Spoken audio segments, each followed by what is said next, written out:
We should be live. What's up, everybody? Happy, not Wednesday, but Tuesday. We got a bonus stream this week. 2 streams. How's everybody doing?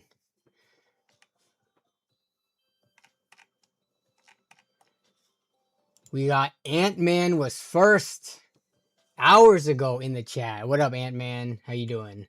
You staying out of trouble, right? You staying off the dark web? What up, Craig Lilly? Coalition Gaming Chris was here. Don't know if he's driving or working or maybe he's pulling some overtime, but 3D printer time. And they made it super clear which printer from their competitor inspired this one, though. Lol. I mean, given everything that's going on in the 3D printing space, having a alternative, especially one that is equally, if not more capable and cheaper, people aren't going to complain about that. But what up, Chris? Maybe we can print 3Ds. Not going to be printing that. We're going to be printing hopefully something more exciting. I haven't chosen what we will print today, but we'll pick together. What up, Kale? How you doing? Sup. We got Stang in the house. How you doing, Stang? Yeah, Stang was asking what filament we're going to start with. We'll go over the filaments. AliExpress sent me so many filaments.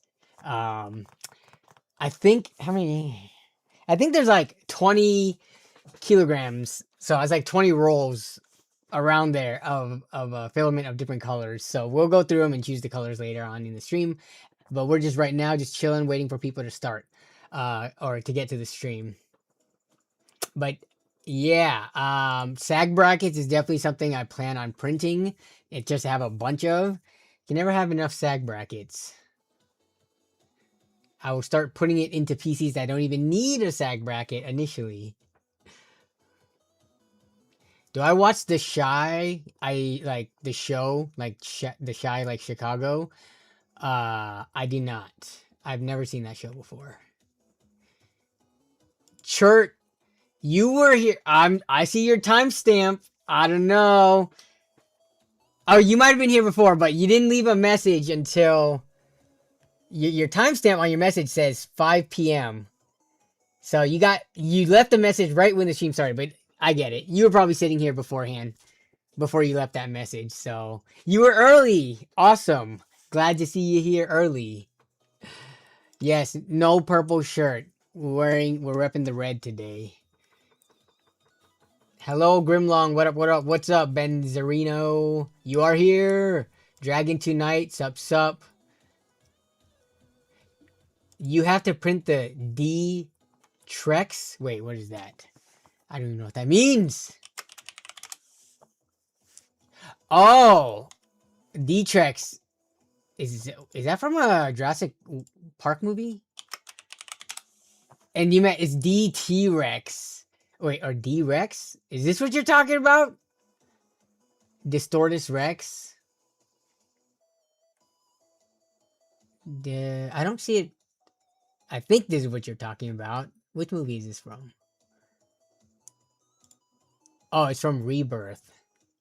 I don't even... Dude, the new Jurassic Park movies, I know I've seen some of them, but they're not really memorable to me, so I don't know which one I've seen.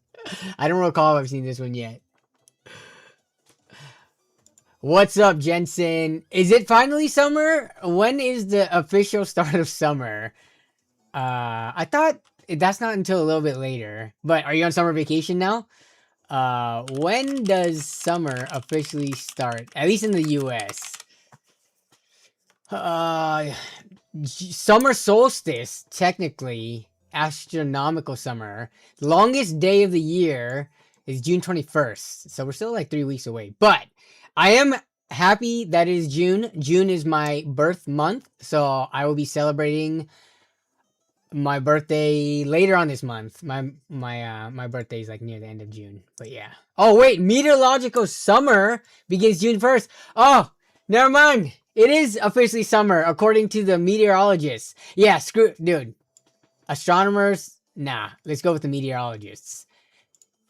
Right now, it's like 80-something degrees in Washington, which is really hot for us. So, I I'm wearing a hoodie in the basement because we have the AC running, and the basement is extra cool. So when the AC runs, it gets actually cold down here. But the rest of the house needs the AC because upstairs is hotter. So that's why I wear a hoodie when it's 80 degrees in Washington. Print a PC case. You know what? I've seen a lot of pretty cool PC cases. I'm not gonna print it today because that's like a long project. But yeah, no, they sent me so much filament that I think I will print at least an ITX type of case, like maybe like an open test bench type of case. You know, and then I'll get like the inserts that you heat up and push through with the soldering iron and stuff. Yeah.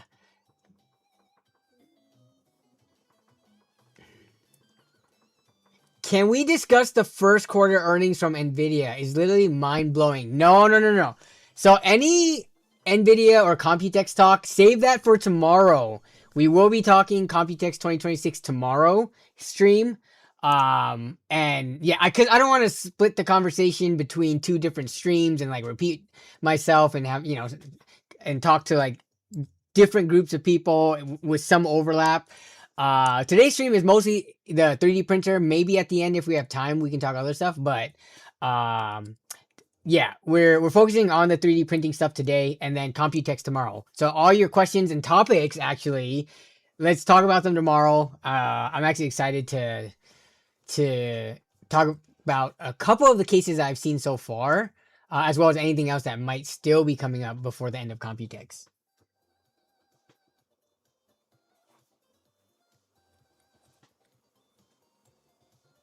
Have you ever had the chance to do a Computex trip? No, Chris. I was actually talking to Andy, Razor Andy, about that recently.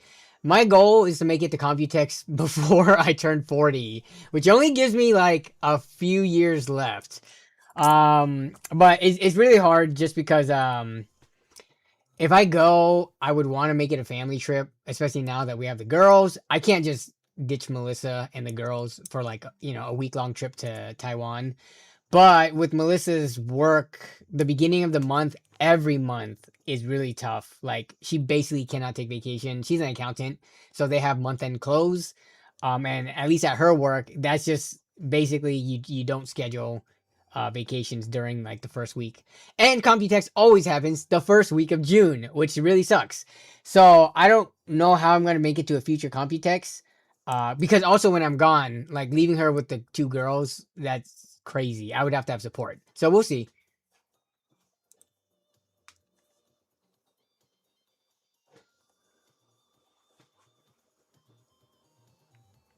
June is also your birthday month. Heck yeah. June is like the best month for birthdays.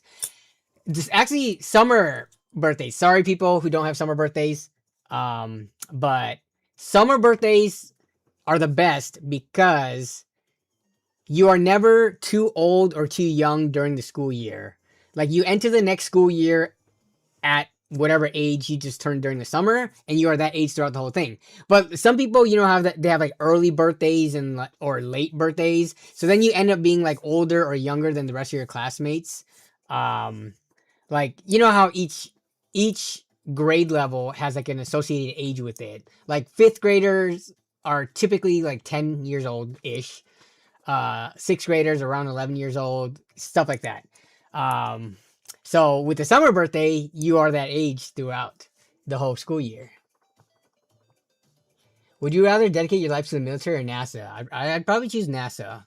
I am appreciative of our military, but yeah, I think I don't know. There's like there's a lot of things that the military does that a lot of people would have moral issues with. Whereas NASA, it's like, you know, the frontier of exploration and the advancement of mankind type stuff. Exploring the stars. So it would be I think it would be easier to do in terms of like having a guilt-free conscience. You don't see it in the cards for you either, Chris? Yeah. I mean, yeah, with everything going on, that you have coming up, it would, I feel like it would be very difficult. At least not for at least a few years. Um, but if you ever plan on taking a trip to that side of the world, you could line it up with that, you know. Um, like I think eventually I'll make it to Computex. Once the girls are old enough for sure, and if Melissa changes jobs, that's always in the, like, you know, potential in the future. But when the girls are this young and Melissa is pretty stable in her career right now, it's hard to imagine. But yeah. Summer B-Days rule. My birthday is at the end of summer, August. Hey, but you still make the cut. July 3rd. We got a lot of summer birthdays in the chat. Can I rate your setup? Tomorrow I can. Today is a 3D printing stream, which, by the way, this Kobra 4 printer combo that we're looking at, it is, I'm one of the earlier people, content creators have just kind of started releasing videos on it within the last week or so. I don't know how many live demos there have been, but this is one of the earlier looks of it, and it does have crazy pricing right now. So I'm hoping everything goes smoothly and to showcase it to you guys, because I'm actually going to run a poll right now. 3D printing stuff. Are you interested in 3D printing? Or do you have a 3D printer? And I'll talk more about 3D printing and my experience with it so up to this point and stuff in a little bit. We have a few more minutes to get in the stream.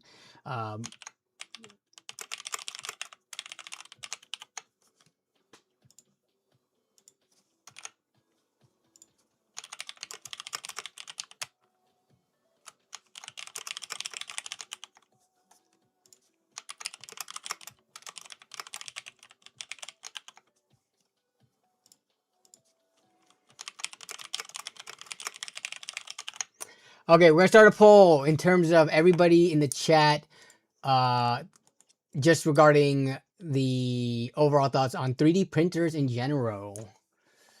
I remember like over a decade ago when 3D printers were kind of becoming more accessible. I never had one myself, but I had a roommate that had one, and I remember when they were setting it up, it was so, like, you basically had to build the whole thing from scratch yourself. You had to finish, like, mess around with it a ton. But today's 3D printer, the Kobra 4, which I have the combo version with the filament dryer and feeder. It's supposed to be, you take it out of the box, like a couple of things to set up, and then it's turnkey ready to go. So I'm hoping that's what we experience today. And I hope it reignites my interest for 3D printing. I have a 3D printer. It's a Creality Ender 5 Pro. And my experience with it was so bad that I basically do not use it, and it just sits. And I haven't been 3D printing anything as of recent. I'm hoping this Anycubic Kobra 4, I hope it just works, which I think it should based on the research that I've done on it. Kind of like it's a competitor to the Bamboo Lab, and those are known to just work. 3D printing is kind of like computers in a way where some people like to tinker, mess around with it, make modifications, do things like that. That's kind of like the DIY PC building space. But some people just want a thing to use as a tool and to work. That's kind of like buying a pre-built. That's me. I have other hobbies and, you know, responsibilities, and my time is already eaten up. I do not have time to be dicking around with the 3D printer. Unfortunately, I just, you know, I have to, my time's already spread thin. For a 3D printer, my goal with it, one, is it just works. When I need something printed, it prints. I don't have to, you know, constantly fine tune it, replace parts, get custom parts, do all this stuff. So, yeah, we'll see how that goes. Staying 207 says, I have a Bamboo A1 and it's really good. And that's the common sentiment with the Bamboo Labs printers. I've always looked at Bamboo Lab printers kind of like Apple and iPhone, in that they are a little bit pricier compared to the competition, but they're just known to work. And in terms of business practice, I'm not saying like Apple has bad business practices, but Bamboo Labs, they have been in the crosshairs lately from the 3D printing community for their anti-consumer practices. So the more competition there is of printers that just work and are affordable, I think the better.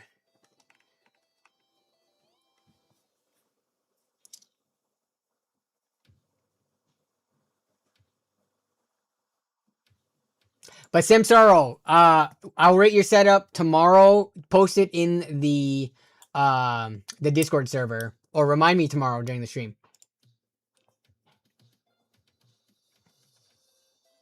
Financially, no. See, Chris, going to Computex would have to be already you're planning on going to Asia for a vacation. That yeah, you have to like fund yourself. I don't know if I could even find sponsorships for it, and it might just have to be what the 1 year that me and Melissa are like, hey, we haven't been to Taiwan yet, let's go. Yeah. So financially, I think I even saw Gear Seekers this year. They had no sponsors. I don't know if that was intentional or if sponsors are just running dry. You got to think about it. A lot of the previous sponsors were like case companies and stuff like that. And if everyone's struggling right now, then there's just, only the bigger channels would be able to get the sponsors. But yeah. I have an Anycubic Mono X. I never use it anymore. Why not, Grimlong? Ender 3 is a great intro printer. I recommend that one that you have to put together. So I'll grab it real quick before we get into the Kobra. But no, I have the Ender 5 Pro, and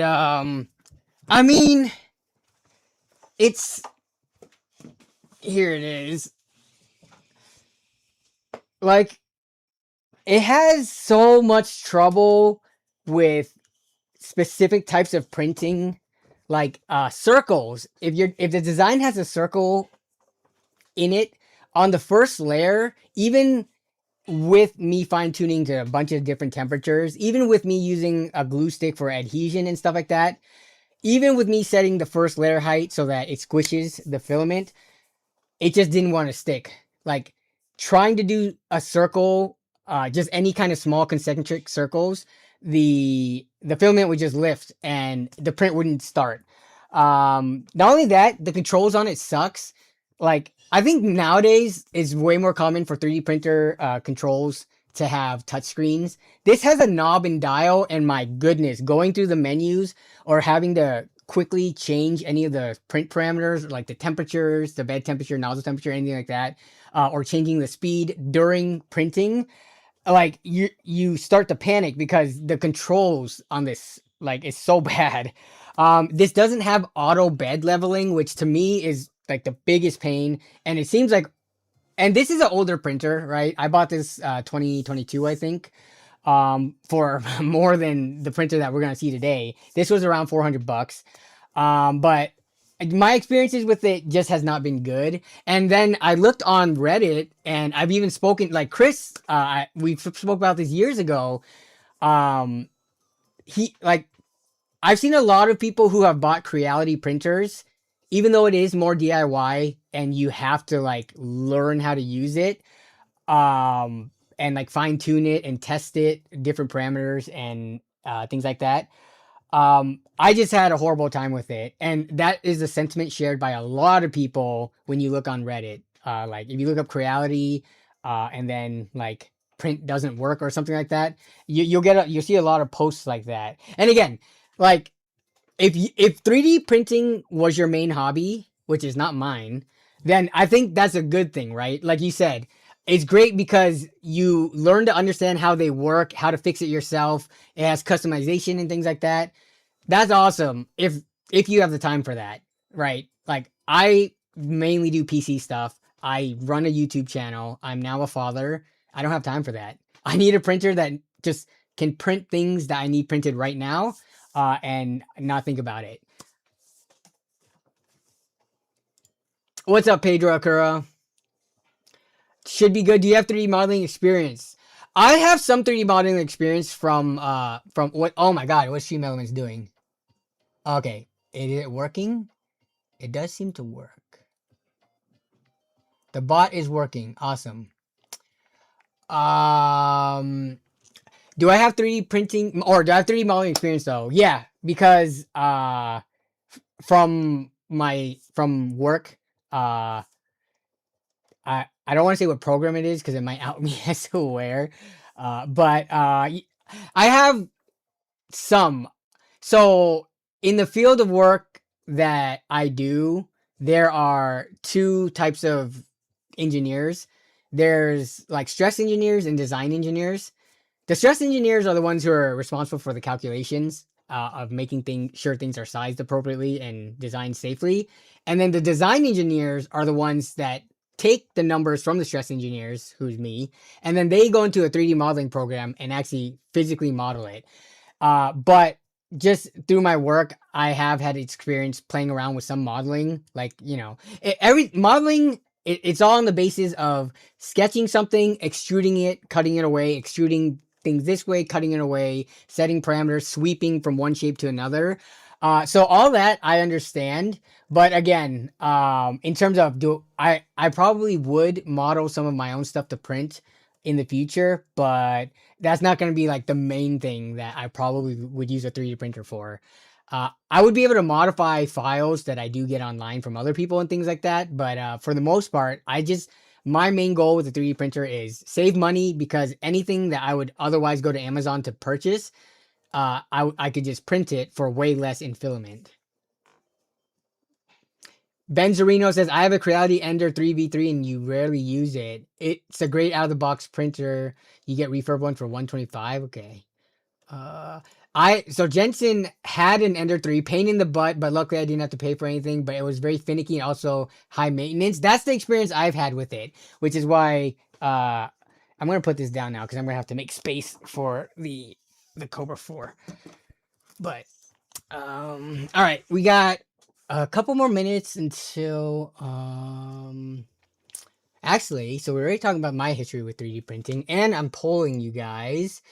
So right now, so there are a lot of people who are interested. I'm looking at the poll right now for the people. If you guys haven't voted yet, please vote at the poll just so we can get an idea of the chat, experience with 3D printers and all of that. But yeah, it's looking like more people than not, almost 50% of the votes so far, people do not have 3D printers but are interested. And then about a quarter of the chat have 3D printers and they think it's awesome. So almost 3/4 of the chat are interested in 3D printers or already have one. And for the people who don't, because that's almost half of the votes so far, I think a printer like this Kobra 4 or the Kobra 4 combo, the entry level price, let's take a look at it, is very, very attainable. But actually, before I get started, if you guys check in the description, there are links to everything we will be going over today, as well as links to my AliExpress affiliate page. This stream is sponsored by them, and it is coinciding with their summer sale. So one of the links down there has my influencer page where you can get custom codes that work on any product on AliExpress. You do not only have to buy these 3D printing products that we are going to look at today, but I have custom codes for different amounts of money to save off depending on how much you spend. So again, these codes can be used on any products, not just the ones that are on my page that we are checking out today. But let's take a look at the printer itself. So, there's only one left. You guys got to hurry. But the thing about the Kobra 4 that I was really excited about and why I even agreed to doing the stream in the first place, aside from me hating my current 3D printer and am actually, wanting a new one, is because it is very approachable. So this printer by itself without the combo comes in at $199. And Anycubic has been around for a while. Anycubic is a known brand. If you look them up, they're not just like some random, brand that came up out of nowhere. You can find Anycubic printers like on Amazon. You can find them even at like Micro Center in store. So this is a pretty well-known brand in the 3D printing space. If you look up videos on them, you look up Reddit posts and threads, you'll find stuff about them. Even though they aren't like the Creality or the Prusas or the Bamboo Lab, there's many different brands out there. But with the combo, which is what we're going to be checking out today, it comes with a 4-spool box that not only helps feed the filament to the print head for multicolor prints, but also it's a drying box. And if you guys don't know much about 3D printing, once you open up your filament from like the vacuum sealed pack, just by sitting in your room, it will slowly absorb moisture over time. And when your filament does that, it is prone to giving you bad prints or just breaking, as it is feeding. I have had that happen because I did not have a box for my original printer. So this combo being $299, when the box usually costs more than $100, I was looking, I couldn't find any other competitive 3D printer that basically either comes in at a price like this, or with the with the filament box for a better price. And if you look in the description, using the codes that I do have, you can get it for even cheaper. Than like you can use one of the codes to get it for below this list price. And I'm told this is only a temporary thing. The pricing is temporary. During the sale, it will go back up to this $199 and $299. So stick around to the end of the stream, because once I unbox it, show how hopefully easy it is to set up and start a print. For any of you who are interested in 3D printing, I don't know if it gets much cheaper in terms of buying a new printer entry level than this. So I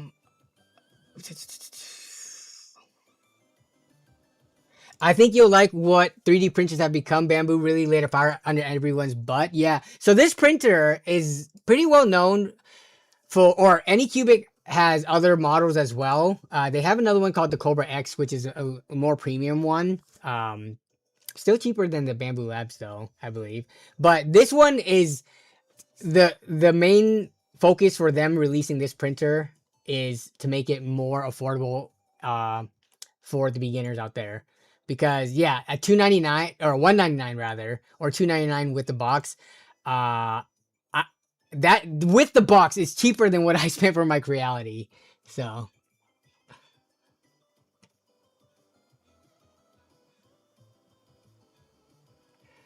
okay, let me see. Now you can print the girls' toys, but just make sure the non-toxic filaments. For toys for very young children, I'm still a bit worried about like microplastics and just like any debris slash what's it called, burr and stuff like that. So I don't know how I feel about printing girls for toys until they're a little bit toys for the girls until they're a little bit older, but definitely you can print so many cool things, and we will be choosing a print to start later on in the stream after we've unboxed it. So yeah. So like, everyone familiar with the whole Bamboo Labs controversy, right? They're very restrictive when it comes to using third-party software like slicers to send to either model or send prints to your printer. So Bamboo Labs, very anti-consumer as of late. A lot of people in the 3D printing community has issues with them. So I think a lot of people are trying to look for alternatives to not support a company that's doing stuff like that. But yeah, okay, let's see. Let me look at chat real quick before we get to unboxing.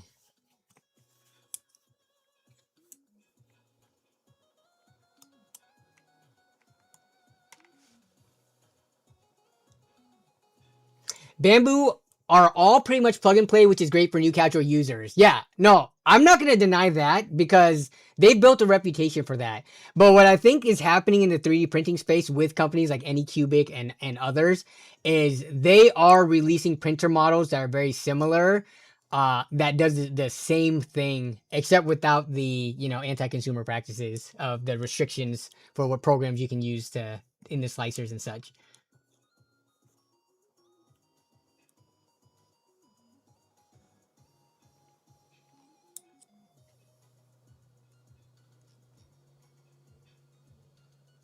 This guy does SolidWorks or CATIA. I've used both SolidWorks and CATIA. You're correct. Yeah. I have probably equal experience with both of them.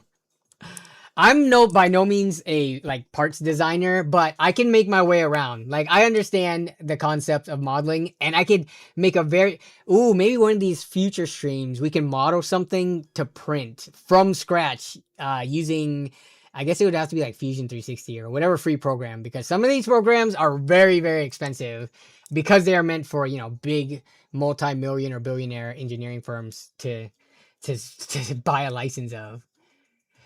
$299 with the multi is kind of crazy. And it's even cheaper. There's even a discount on top of it when you use the promo codes. So definitely, if you're interested, I'm not trying to like super be, you know, pushing like product on you guys. I think you should let the stream speak for itself. But all right, let's start unboxing it. So we've talked about the printer. We've talked about like what the aim and the use case is. Again, remember to check the description for stuff, but let's get to unboxing because we got some setup to do, and I want to get through as much of the 3D print as possible. So here is the box. Look, I am not that strong of a person, right? This is a pretty big box, but you can see how easily I can lift it. So, I guess maybe I shouldn't say that because it makes it seem like it's a cheap product that's not heavy. That's not the case at all. What I'm saying is, if you are interested in buying this, you could set this up yourself. It doesn't require two people to lift and stuff like that. It's not a big product. Very, very simple. So, let's see. I can barely read chat from here. Let me grab my phone so I can actually read chat as we unbox this. And I can also show you guys stuff from the inside as we pull it open. So let me see. We've got some very nice compressible foam up on top.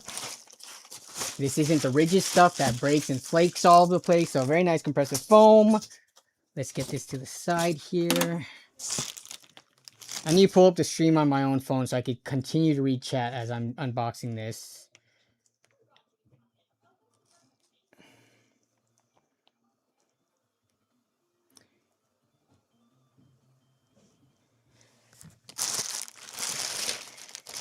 So the way this is packed, let me show you guys on the Droid Cam. But on the inside, so we do have the 3D printer here. Here's the vertical arms that the print head, or that holds up the print head. But it is packed with the filament dryer box and feeder right here. So I'm going to pull that out next. It all comes together. Oh, there is a box of probably accessories and tools and stuff. So I'll pull that out.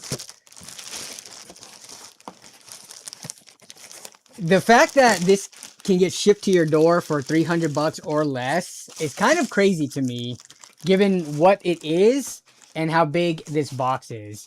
But here is the Ace Pro 2 is what it's called. And I'm trying to figure out a way to pull this out. I guess I can, with this bag, I'm going to have to put this box on the ground now as I lift the 3D printer up.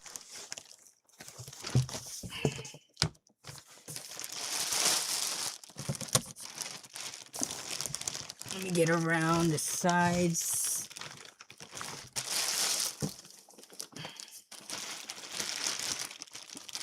I'm trying not to stress the, I think it's called a gantry. Here we go. There it is. Let me move this box out of the way real quick.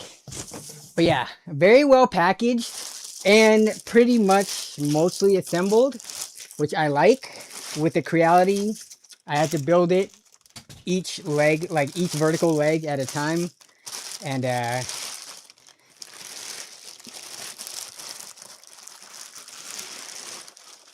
let me get this off.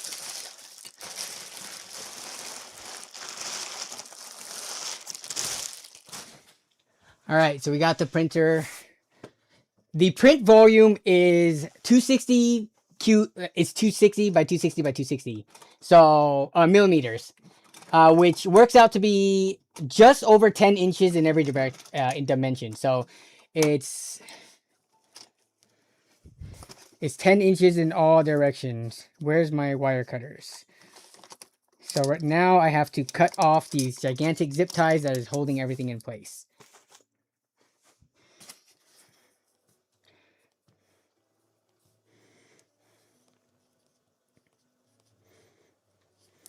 What up, observer thoughts? Want to be very careful here not to nick anything else though. Okay, these wire cutters suck. Okay, never mind, we're gonna use a box cutter. Man, these are some heavy duty zip ties. I might have to bust out the scissors. No, the box cutter got it. Slowly pull off the foam.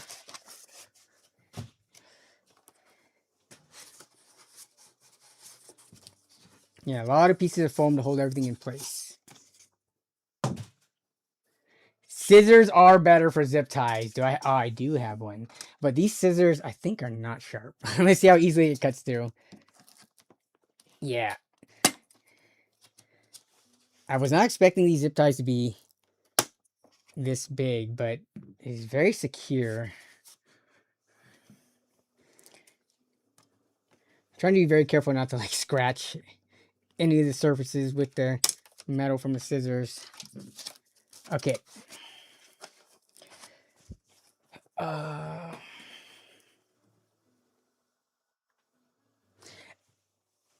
I mean, I tried the side cutters, Chris, but apparently my cheap Harbor Freight side cutters are not strong enough. They were not cutting through.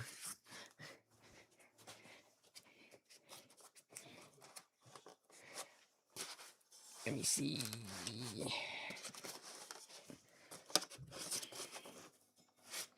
I'm trying to be extra careful because this is fully assembled. I don't want to throw off any of the tolerances or like push anything that shouldn't be pushed.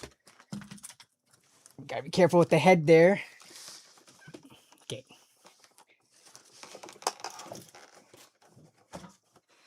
So note to anyone who's interested, make sure you have a big working surface so that you can like lift up the printer and move it around and stuff and not have stuff fall off all over the place.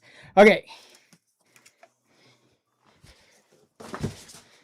Is there a quick start guide? Because I know I do have to remove some screws. Oh, and I gotta remove these. Yeah, so pretty like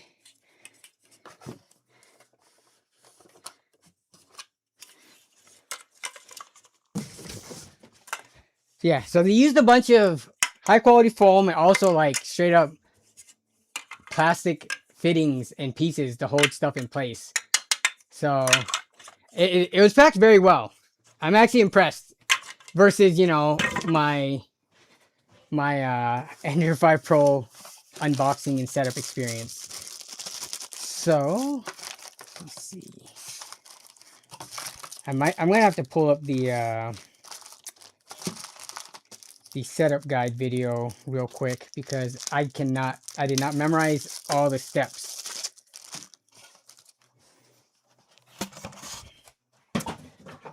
Touchscreen on that budget is solid. Is oh here. So I'll give so now that it's unboxed, well, I'm setting up the rest of it. Let me come back to this side. So here's the printer unboxed. Let me move all these cutters out of the way so I don't accidentally nick myself. But yeah, so we've got the print bed, touchscreen. I do need to install. So there is some test filament spare parts, different Allen keys and Allen bolts and things like that. I know that I do need to remove a couple of brackets so that I can put these covers on. there's some, where are they? Oh, down here. So there are some brackets that I need to remove and put these covers on. And these are just brackets to hold this in place for shipment. So let's see, we got a power cable, and then we've got the connector to the Ace 2 Pro box, which I also need to unbox. But let me make sure I'm doing everything in the right order. But yeah, this is what they call a bed slinger style, because the bed actually goes back and forth in this direction while the print head moves this way. So unlike my Ender 5 Pro, which is right here, this moved both X and Y axes on the print head. But on this one, let's just call this the X axis. That's where the print head travels, and then the Y axis is, and the Z is done by the bed slinging back and forth. Okay. Oops. We can stop that now. Let me quickly pull up the order of installation for things on my end. Yep, so I got to undo. Next is unlocking the Z axes. I wish my P1S had something now that I've used the P2S touchscreen on a budget. Yeah, okay, yep.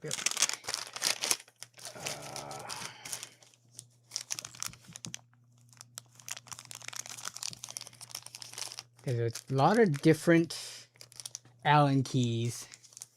Let me try to get this as centered as I can.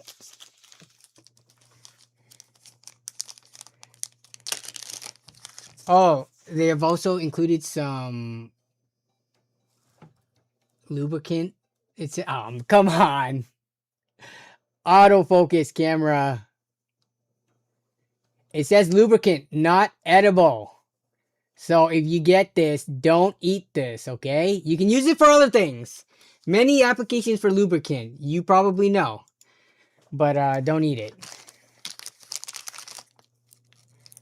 Alright. So the Z-axis is locked right now. I need to find... Okay, I found the Allen key. I think.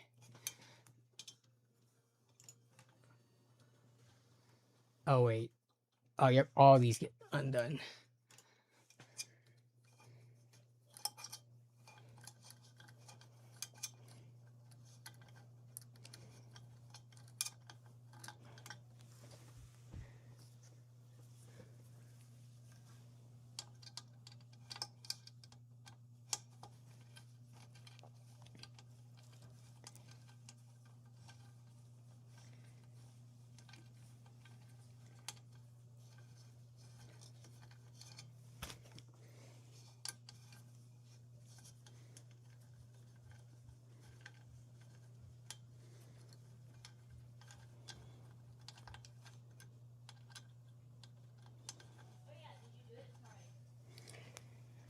Okay, so first one got off. Let me see if I can give you guys a better angle on this. Where's my thing? Here we go. Here we go. I think this will be a lot better. Just so you guys can see a more zoomed in view of it while I'm taking these off. Okay. So what I'm taking off right now is these brackets. So I took off the first one from this side right here. So the next one is this. So it's just some 3 Allen screws on each side.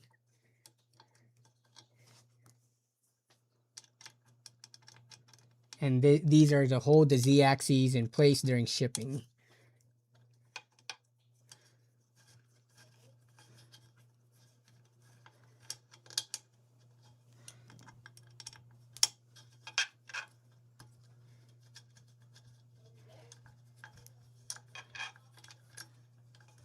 Okay, so now that piece is off. Can this shift yet?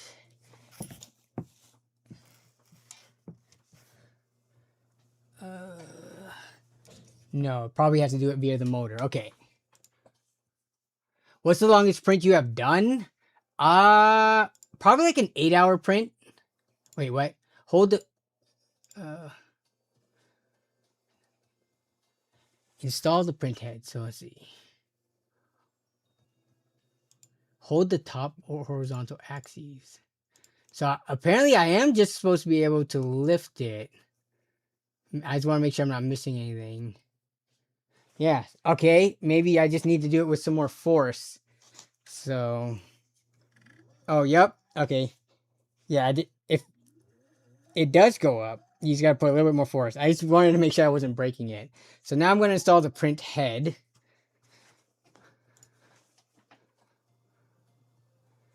So then we move this out here. And then this.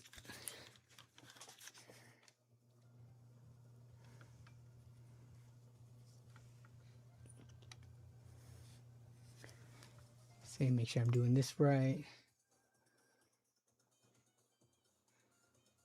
So now there's four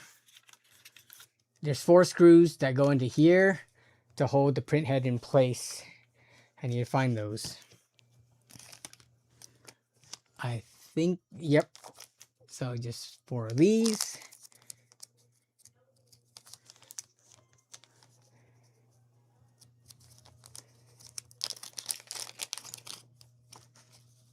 Sorry, once this thing gets built, then I could focus on chat more, but it's impossible to do this while reading chat. I think the assembly would go faster though if the typical person were doing it, not streaming at the same time.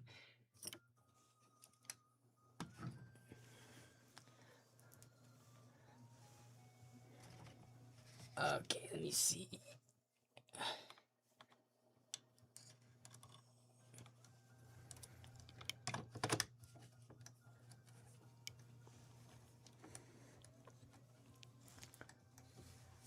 Sorry, my hand's covering the view.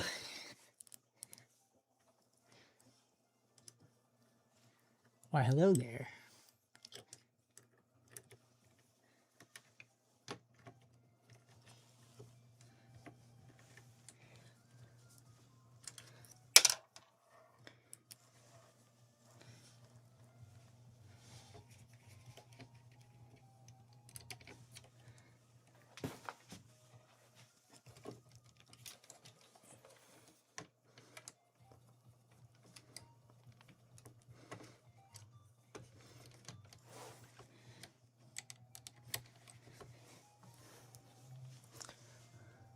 Price wise, FF seems like I can't see it. Better deals that you get the top for almost the same price.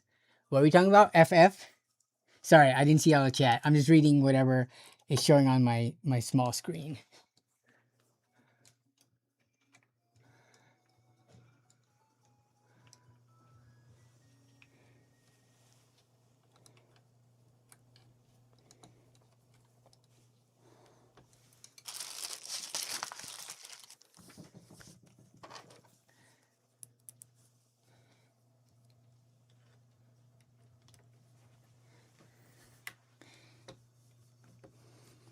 Does anyone have an A1? Does it require a similar, like, small amount of setup like this? Or does it actually come with, like, the print head installed, ready to go out of the box? I wonder if there would be a way to pack this with this ready to go like that. There must be, right? Just put a little bit more foam around it. I guess it's not the end of the world. But I think some people wouldn't even want to do this. Okay, it's about hand tight. Don't want to over torque these. Okay, so now this is installed, ready to go. Here's the power cable. Let me make sure. What's the next steps? It's a very similar build process. Okay. A little setup. Print head is already on though. Okay, let's see. So we got these on. and so now I got to unlock the heated bed, which is going to be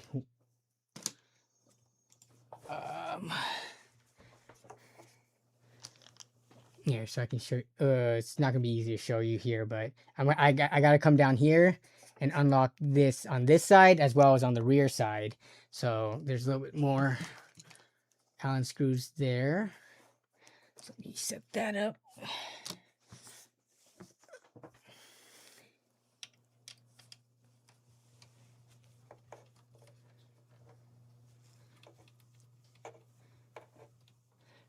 Yeah, so far this isn't bad. It's just I'm trying to show you guys too, so instead of just doing it, so it's taking a little bit longer. Like I'm trying to set up the camera angles and all that to show it. Okay.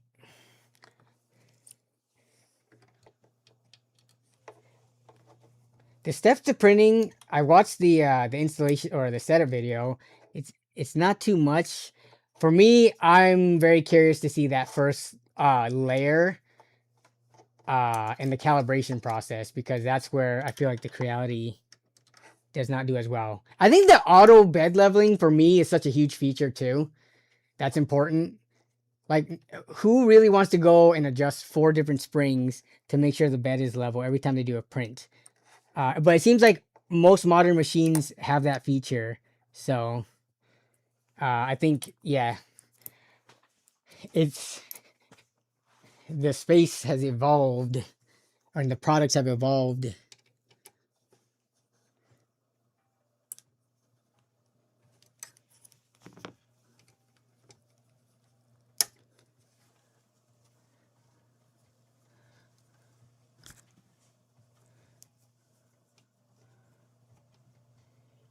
You added the BL to the Ender 3. Remind me what BL stands for? I remember at one point in time. Oh, the bed leveler. The bed leveling, when I looked it up, don't you have to like go through and do stuff with the main board and stuff like that? Again, for tinkerers, I think it was fine. But when I was watching videos on it, I was like, oh man, this looks like a little bit more of an involved process to get this bed leveler and then like that little sensor thing to work. So I'm like, I don't know. To me, it just seems crazy that I spent like near 400 on my Ender 5 Pro and it didn't even have that feature. Like, it didn't have touchscreen. It didn't have auto bed leveling. It didn't have a camera. I didn't even mention it because we're going to get to it. This also has a 720 webcam that can send you videos, or so you can record the progress of your prints. You've probably seen those time-lapse type videos. You can record the quality, the prints, as well as it has object like debris, as well as like failed print. It uses AI to detect whether or not, you know, something is wrong with the print using the camera. So yeah, that's just, to me, that sounds like so futuristic. But I'm sure that's something that printers had even way back when, but when much more expensive premium ones, right? So, okay, what else do I got to do? Once this is out, I got to pull the bracket out. Oh, whoops.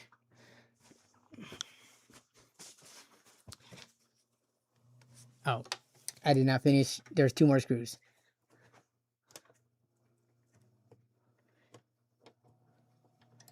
If you can print on an Ender 3, you can print on any printer. Having experienced the Ender 5, just I know what you're saying. Like, if you could deal with all the headaches that Creality, at least their lower end entry level printers, bring you, then you'll be prepared, well equipped and prepared for all these other much nicer turnkey printers.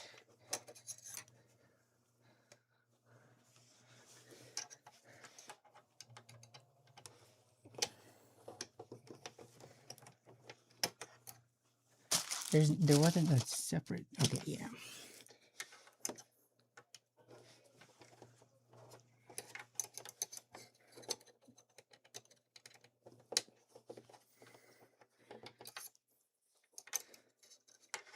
I wish I had a long hex key that was an L shape, because spinning this thing is very tedious. And I don't think, unless I'm dumb and did not see if they included a straight Allen key without the, you know, yeah.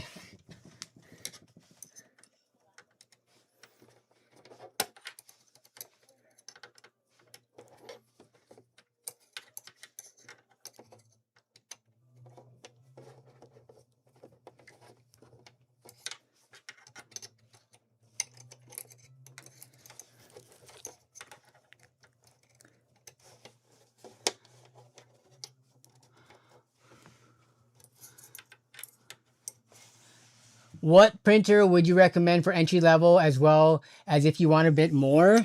So from what I was seeing, that if you want more, the Kobra X is a nice step up from this printer. It could do more materials. So this could do TPU, I think 95A, as well as, you know, PETG and PLA.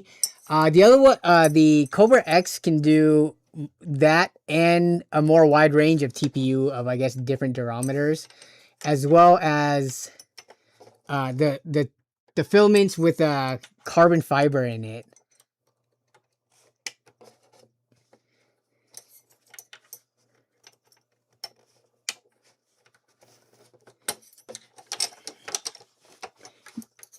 Bro, this Allen key is killing me.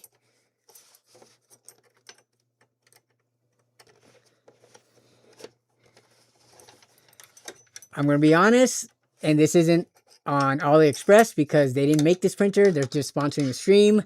Anycubic. If I'm going to give you some feedback, and I'll show you guys what's happening. So you see in here, so I've already taken out these two screws, but there are two more screws under here. You see those two back there? I got to get to. So I got to get those two screws in the back. When I put this L-shaped Allen key in there to turn it, let me see if I can line it up to the hole.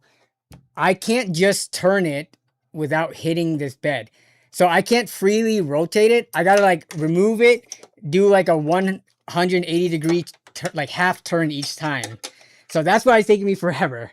And it also probably doesn't help that I'm doing this live on stream, where I'm more pressed against time, and you guys are all watching me, that I'm messing up more than I would off of stream. But I would say that if this Allen key did not have an L shape to it, I could just freely rotate it. So that's feedback to Anycubic. Include an Allen key if you're going to have, you know, a bracket like this that's less painful. And this is me being nitpicky, because at the end of the day, this isn't that difficult. It's just taking me a few extra minutes. Being that I'm on stream though, I'm trying to, like, you know, keep the flow of the stream going and not have you guys be super bored. So apologies. I take some of the blame for screwing up also.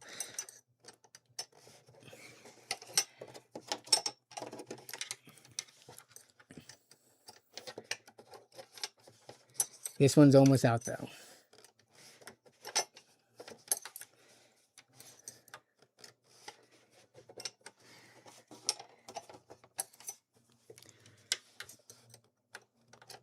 And I can't use the short end because it won't reach.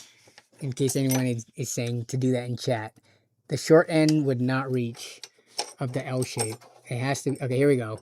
We got the bracket out. We got the bracket out. Okay. Do I need to take anything else out on the front side though? I think that's it. Okay, let me make sure I'm not messing this up. So then you put the covers on.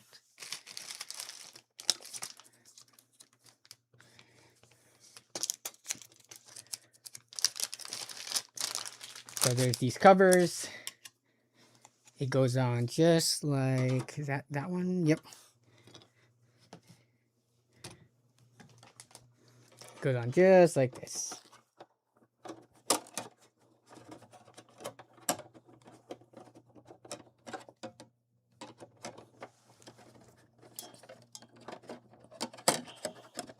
Oh my god, it's because I'm doing it upside down. Here we go. Okay. So we got that one on. There's still this bracket on the front side that, I mean, can I just lift this or what's going on?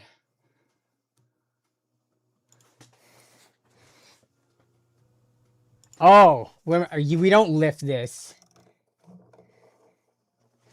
Yeah, we slide it out of the way. There it is. All right, we're making progress. I have an A1 mini and an A1, says Mr. 360 Allen. I have not been loyal to filament brands. I tend to go with most reasonably priced. So they sent me the... Have you guys heard of the brand Keychron? So they sent me their Anycubic filament. We'll pull them onto the table in a second. But also, they sent me a... from a brand called Keychron. So, okay, here we go. Oh, and let me put the cover into here. Bam. We're making progress, guys. We're making progress. So here we go. And I think, did I mistakenly say this does the Z-axis as well? No, I'm dumb. I did not mean to say that. The Z-axis is done on the head. So head does X and Z, and the bed just slings back and forth for the Y-axis, if I misspoke earlier. MyGat said, I just got Keychron ABS. The reviews have tanked since I bought it. Haven't tried yet, but I might regret that purchase. On AliExpress, the reviews have been pretty positive, and I looked on Reddit, and I think any filament you can find posts on Reddit that says it sucks, even the most highly rated ones. So I usually try not to go with the anecdotal ones and try to go for the overall consensus. And for both the Anycubic and Keychron one, I didn't see anything that was like overly... you know, negative about them, that they would just, for the most part, like completely be horrible. But we will see. All right, let me take that off. Let me stop this real quick. Okay, next step. Cover is on. We got to install the Ace 2 Pro. Let me move all this stuff out of the way. So we're going to peel. We're going to do a nice big plastic peel. I think. Hopefully I can.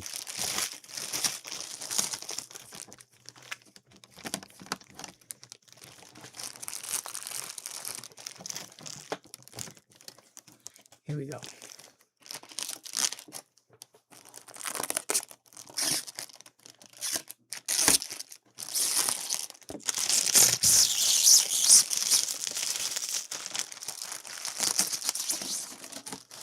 Okay, get that out of the way. So to install this, I just plug it in with the included cable. This is a, what is it, 6 to 4 pin. Kind of reminiscent of graphics card connectors, just a little bit. Kind of looks like a little bit like the PCIe connectors. But yeah, let me get this plugged in.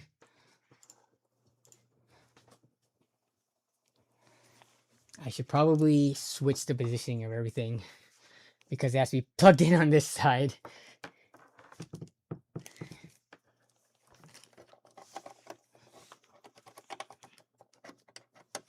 Oh, the 4 pin goes in here.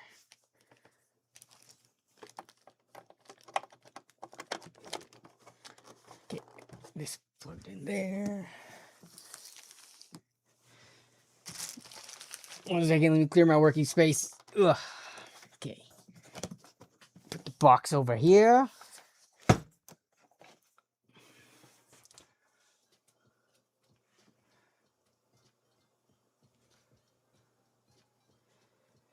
Anyone have issues with their Bamboo AMS or just me? I think any of these AMSs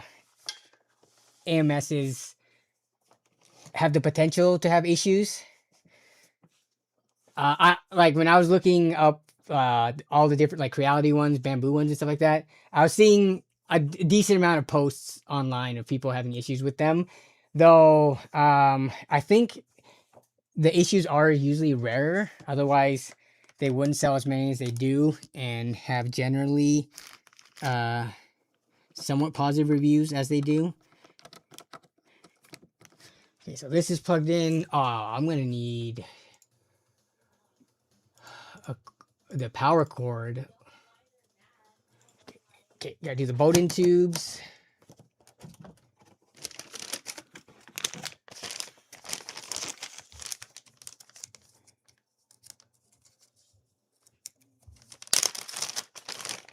So this is where the filament goes through. Let's see, so plug into the back, up to the head. Got it, got it, got it.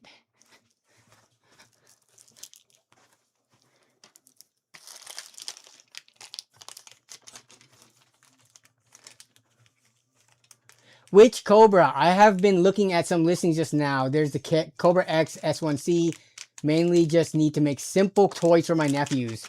So this is the Kobra 4, which I believe is supposed to be kind of, it's positioned as the most entry level one. It can do multicolor, and you know, it can do material, but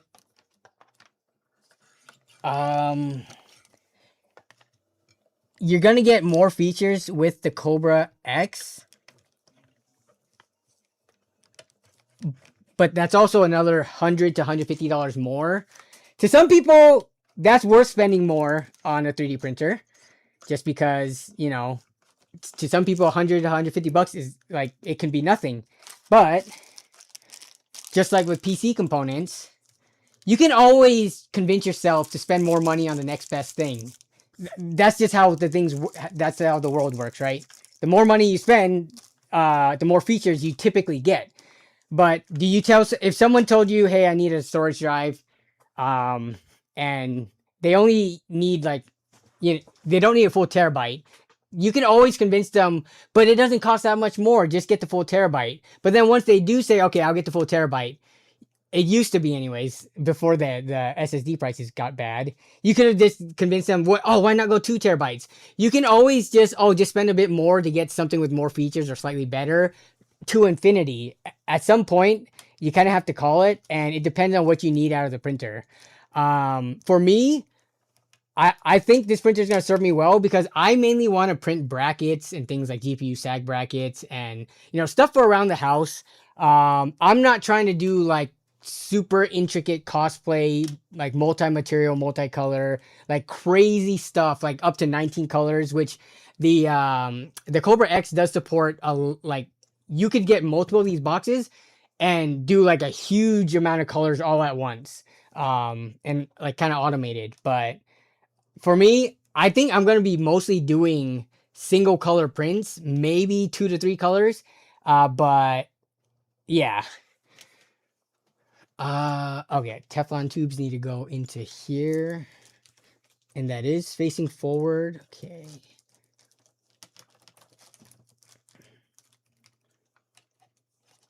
One second. I should do that before I put this on. Okay. I need to mark which tube.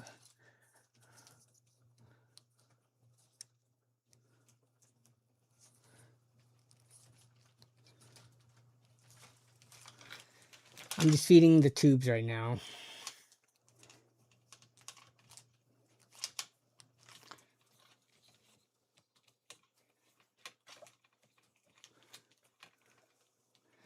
Yeah, the fish have official sag brackets in your store.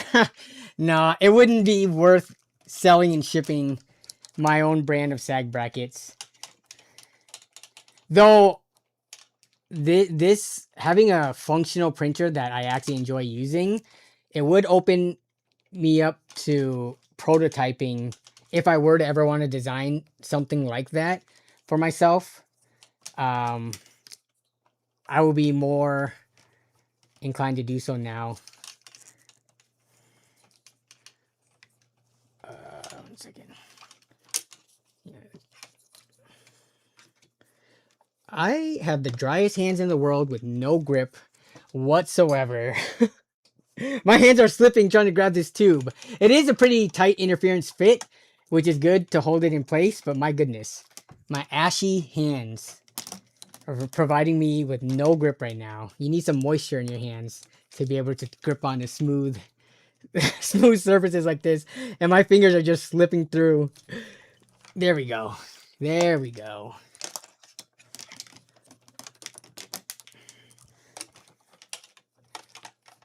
But everything so far, aside from me fumbling a little bit around, has been relatively smooth.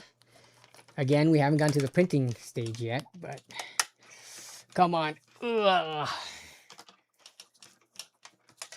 I don't want to use like a pair of pliers to grab it though, because it'll bend the Bowden tubes, so...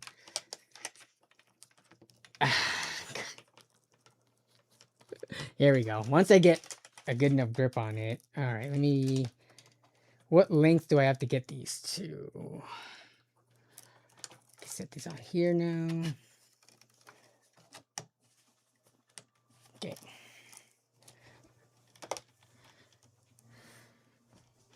Just give you a better view of what I just did.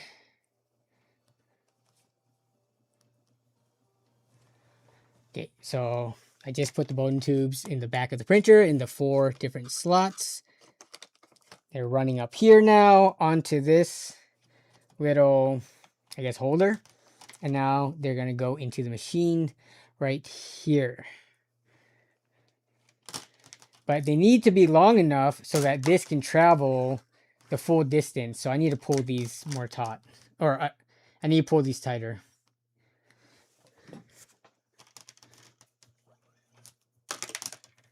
But they also, I think, can't be too loose or else they'll be all over the place. So we'll see how long I need these to be. So 1, 2,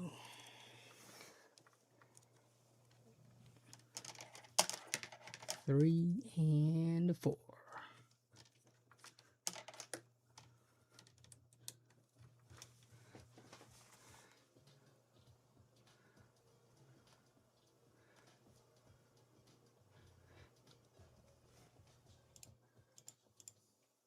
Okay, it looks like I'm pretty much ready to power on.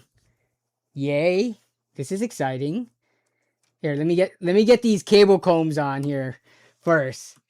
There's kind of some overlap with PC components. So yeah, for these tubes, there is clear cable combs that they do include, so that you can keep them nice and organized as it is printing.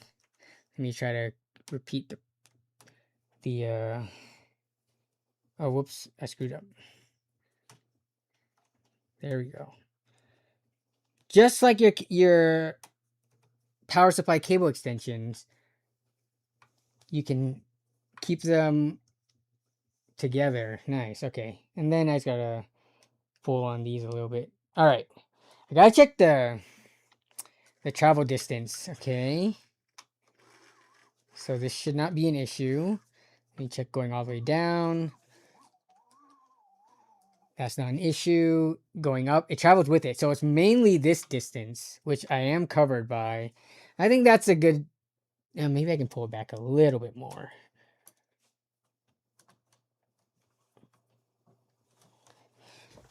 Okay. Yeah, I think we're good to go.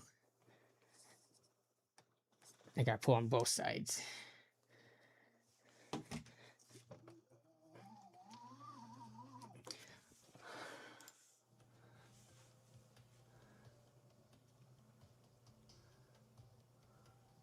So we're gonna do a benchy once everything is hooked up.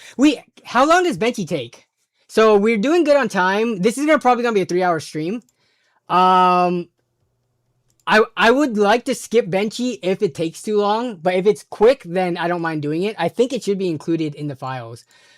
All right, powering on. Okay. I need to plug in the power cables real quick.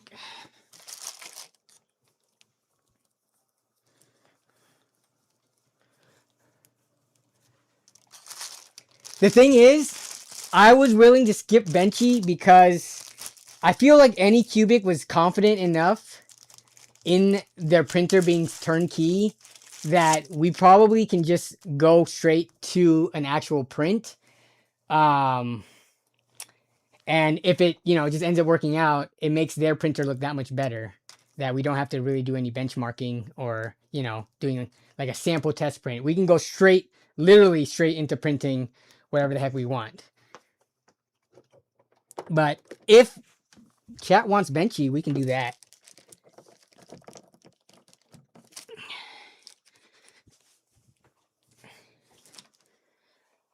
Oh, please don't tell me I need to run extension cables.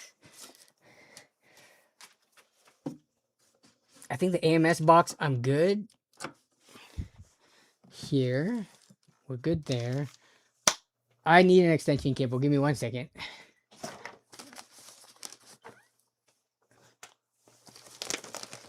Okay. Yeah, it's because this table is kind of far.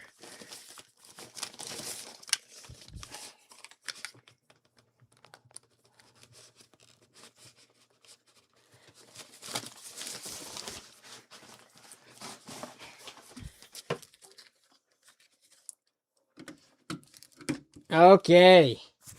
We are plugged in. Oh, wait. Do I gotta load the filament, or is it gonna tell me to do that? I just want to make sure. Where's the filament loading process?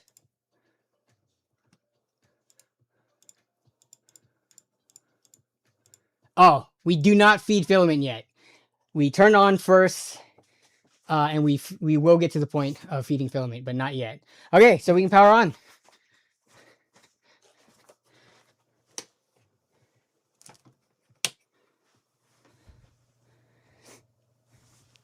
Here's it.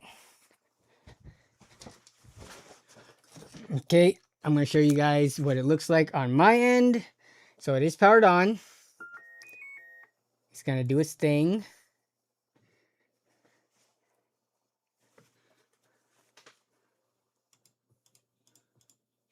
I think it does have an equipment calibration. Oh, it's going to do Wi-Fi. Okay, so when it does the Wi-Fi, I'm going to pull away for a second so I do the password and stuff. So English. This is a global. Okay, so it's going to scan for Wi-Fi. Give me 1 second. Let me set that up. Not trying to share all my Wi-Fi names and passwords and stuff. So here, okay, let's see. Can you guys tell what I'm typing just from the beeping noises? But this touchscreen, very, very, very nice.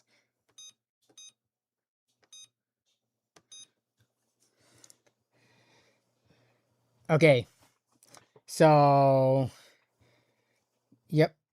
So this is just making sure that I took off those brackets so that I can move freely and it doesn't jam up the motor. Got it.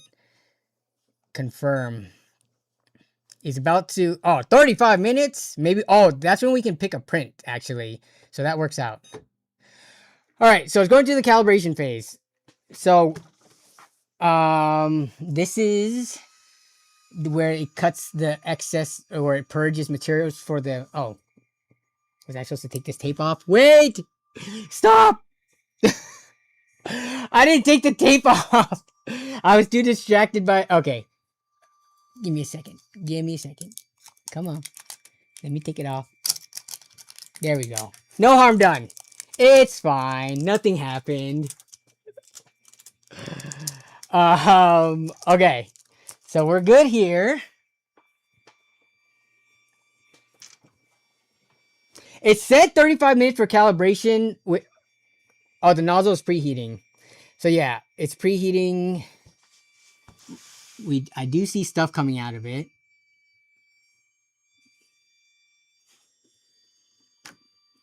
And it just cut it off. Okay.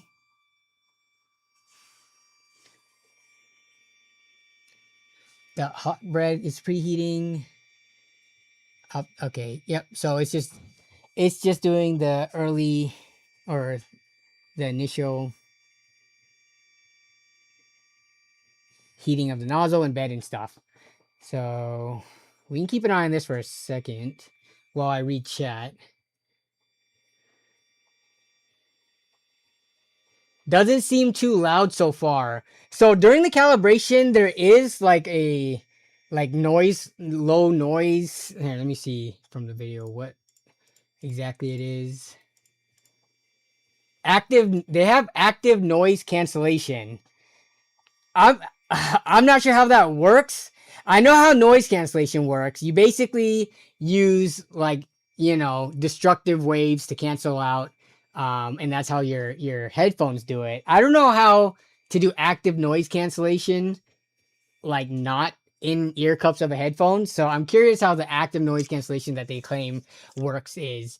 But yeah, one of the things also, because we just set up the Wi-Fi with this printer versus the competitor like the Bamboo Labs, which I was actually pretty surprised when I looked it up, because it was one of the things I saw was one of the benefits or the pros to this printer. This works with dual band 2.4 gigahertz and 5 gigahertz Wi-Fi, which I feel like most modern either mesh network mesh systems that people have in their homes or routers just kind of default to now. Like, gone are the days where people set up a 2G band and a 5G band in their house. It's just kind of like a mixed dual band, and you get one, you know, network ID that you log into. This, because it's both 5 gigahertz and 2.4 gigahertz, it just works fine. Apparently, the Bamboo Lab A1 is only a 2.4 gigahertz printer. So it will have problems connecting to your network if your router doesn't separate the bands, or it could potentially have problems. Anyone with the Bamboo in the chat, can you confirm or not if you had problems connecting to your dual band Wi-Fi?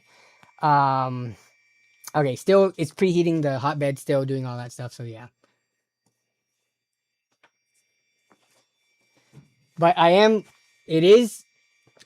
okay with this noise level. It's not, I feel like my Creality has given me such bad expectations. And the setup was not as smooth and all that stuff that I'm gonna be amazed by this printer every step of the way, probably, because 3D printing has advanced so much since then, and it has become so much more affordable. Newer routers, especially mesh systems, allow you to manually set which band is preferred per device. So then you would have to go, wait, how would it detect the device prior, though, if the device was looking for it and couldn't find it because of that? When you have to connect to the network first, and then once you go into your router settings, you can see all the list of devices connected, and then you set your preference. But if you can never connect in the first place because it can't find it, wouldn't that be an issue? Yep, that's true. I had to do extra setup. Okay. Those also auto optimize the connection. Yeah. Never had an issue. So I think it might be kind of like your mileage may vary. It seems like someone in the chat did have to do a little bit of extra setup, but then John Go said did not have to. So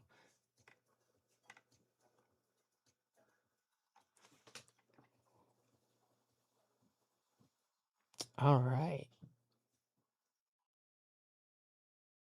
So let me try to move this printer a little bit more into frame so that I'm not blocking it. Okay. While we do this, let me set up, or let me pull up in the slicer. So I'm gonna end the poll real quick. So the results of the poll is over half of the voters in the poll said that they don't have a 3D printed printer but are interested. And then about a quarter of you guys do have one, says awesome. 14% of the votes said no, just not interested in 3D printing at all.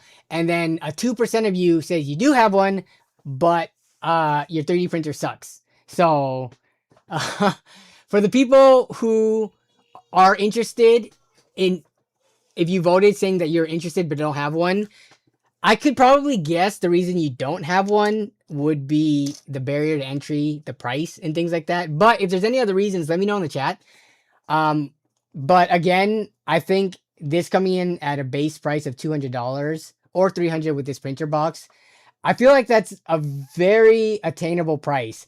I think I've seen printers for a lower price than even that, but I start to question because this is like a direct Bamboo Lab A1 competitor, and the A1 is known to be a very, beginner friendly, kind of works with very minimal setup, and a very affordable price point. And this one being even more affordable, I feel like it would be hard for me to imagine anything under $200 to give like a pretty good 3D printing experience. Though, let me know in the chat if you have used cheaper printers, like around like $100, $150, 3D printers, and how that went. Yeah. So Magnus Nielsen doesn't have a 3D printer, but is interested, but just doesn't have the space for it. I have a Bamboo, Creality, Solvo, and a U1. No issues with any of them with the mesh system. This sale made me jump finally. Got the combo, possibly their last one for the money. Why not? Says Dragon 2 Knight.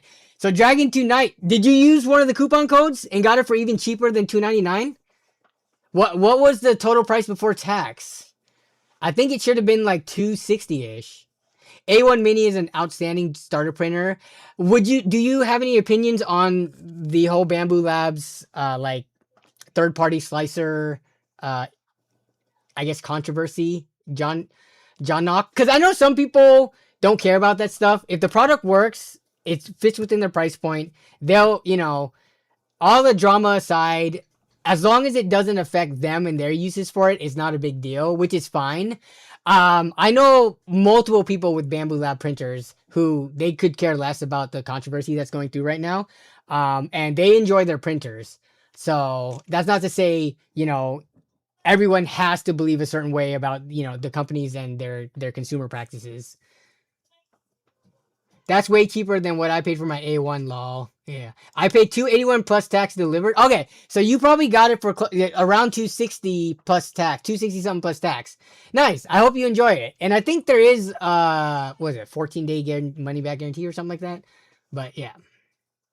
It's not an issue for home use. So you're saying for like the hobbyist home, individual, it's not a big deal. I read the major companies like Bamboo are losing money, but they make profit. Filaments, etc. Yeah, that's kind of like a car dealership. Lose money on the car, make it back in the maintenance department. Use the code on their site. Nice. What's for dinner? No idea yet. I don't like what Bamboo is doing, but they're very user friendly. Yeah, I think that is one of the common sentiments. All right. We're 27% of the way through the calibration. What is it doing right now? Let's see. Temperature fluctuation. Okay. Blah, blah, blah. It says do not touch. I kind of want to touch the hotbed though. Let me see. Oh, yep. It's warm. It's warm. So it's doing its thing. All right. So we'll check back in on this later. We have to wait for this anyways. Like we can't skip through this. I wouldn't buy one, but if I already had the Bamboo, I would not get rid of it. I think I would be that same way. If you already spent the money, it's not worth it to lose money on what you already bought. Especially if you're a budget conscious person. Okay, so now what is it doing? So now we're on the next step of calibration. 2 out of 4. Resonance detecting. Please do not touch. By measuring and suppressing the resonance frequency with the built-in accelerometer, print precision and speed are improved. Mechanical resonance, please do not touch the printer. Okay, so it's just kind of doing its thing.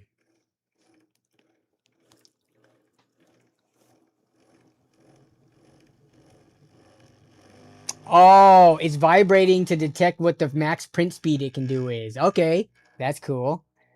Can I remove this piece of filament?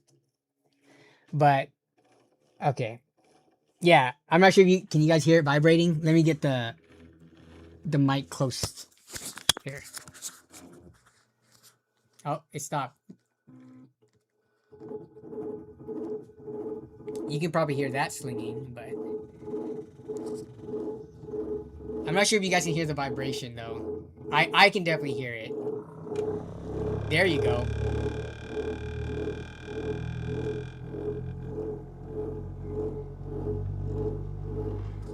So that's pretty cool. Again, I'm kind of a newbie when it comes to 3D printers. Not kind of. I definitely am a newbie. So I don't have experience with other printers. You guys hear that vibration? And does do the other printers do something similar?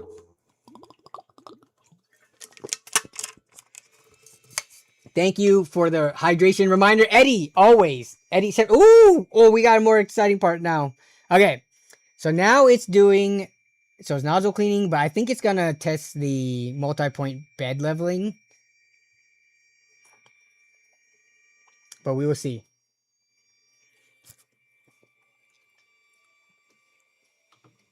Do not touch. He touches it. I touched the part that it didn't matter if I touched. So it's nozzle cleaning. So we're 3 out of 4 on the calibration. So I think it's touching down at the different points. Oh, and there's the filament cleaner on the back. It's like a rubber brush almost. So it rubs itself off on rubs itself off. So it rubs on that back there. After it scrapes off when it does like the color changes and stuff like that. This is where it cuts it, but then back there is where it brushes off. Detecting hotbed. Do not touch it. Okay, I won't touch it this time. So yeah, I think it's gonna go. So it just cleaned off the nozzle so that it could touch down at multiple points for the leveling. So pretty, like, this is probably what I'm most excited about. Now it's touching the center point.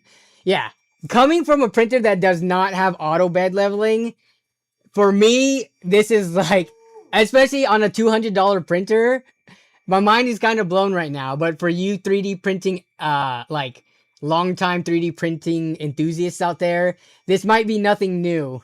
But yes, this is my most exciting point of the stream so far.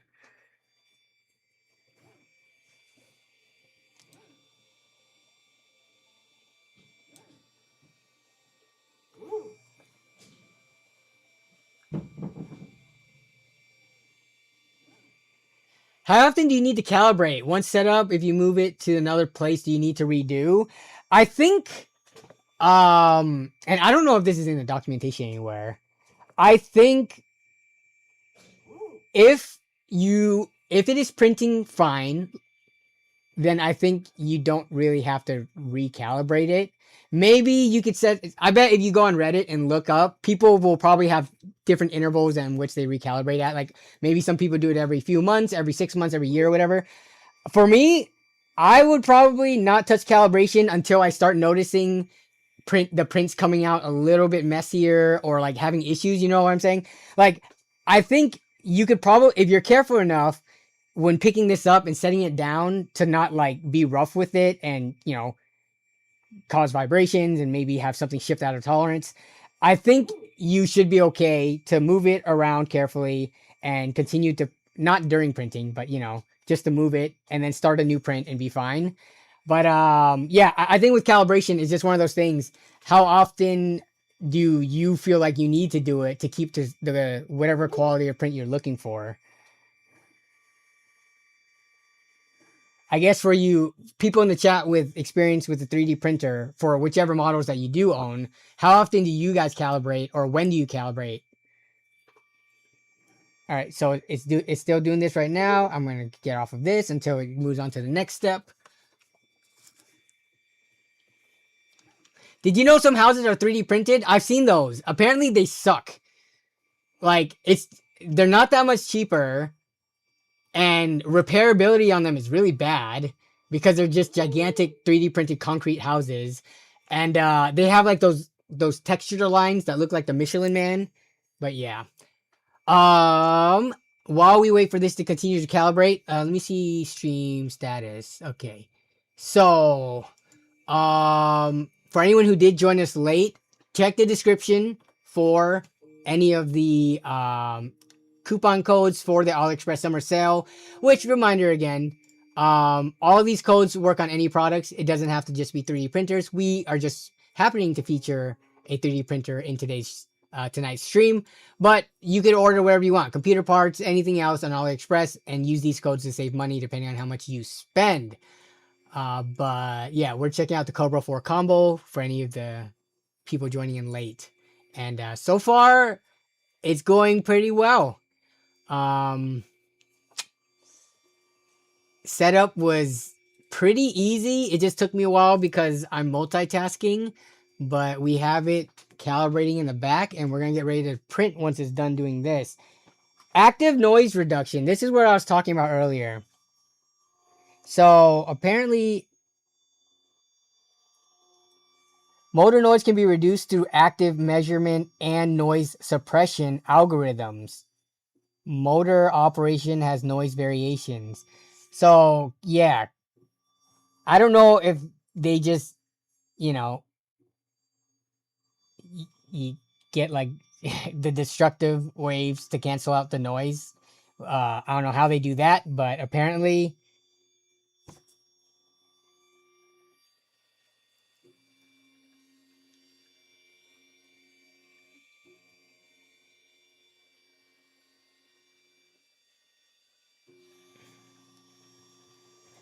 All right, we're 50% of the way through calibration though.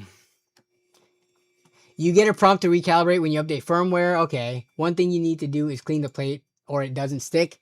Yeah, clean the plate, maybe use some glue. Do you guys typically use this textured bed or do you guys use a glass bed?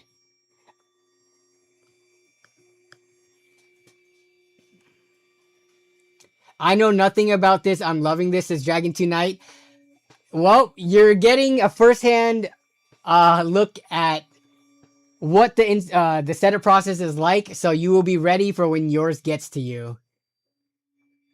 My friend never cleans his plate and never has issues, which I don't get, and he doesn't use glue. Very interesting.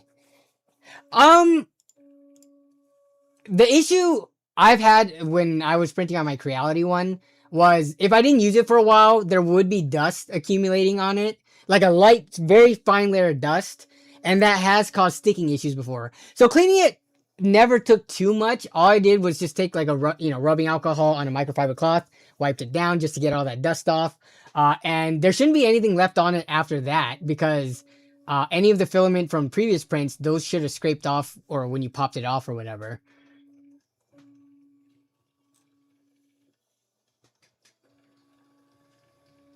Affiliate link not working for you, by the way. You're in Ireland, says Fort Road Massive. I'm trying to think. I don't know if this affiliate link is US specific. Well, actually it is because it takes it to AliExpress.us. If you can't get it to work, don't worry about it. Like if I don't get the affiliate revenue, I'm not stressing. Just make sure to use a discount, some kind of discount code.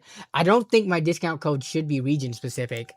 But I am seeing now that this website right here is AliExpress.us, which is kind of messed up. That they only provided me with a .us code. Most printed things, yeah, most of the things you print on a 3D printer are parts and accessories for your 3D printer. No, I plan on 3D printed earplugs. Maybe if you print it at a TPU, I would not want to wear PLA or PETG earplugs. So I got the app. Let me see if I can get the app connected right now, just so we can expedite this. What I want to check out is that camera because, come on, please let me log into Google. Oh wait, no, I have an account. I think. Let me see. Let me get off screen while I put my password in.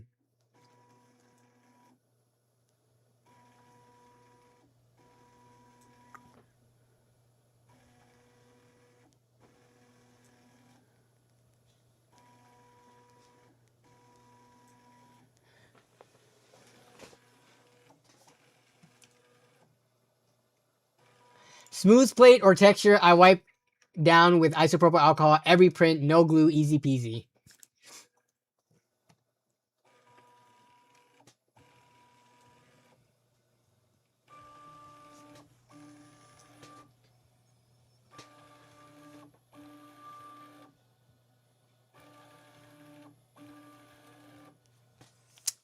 I'm signing into the Anycubic app on my phone real quick. Give me 1 second just so I can have it.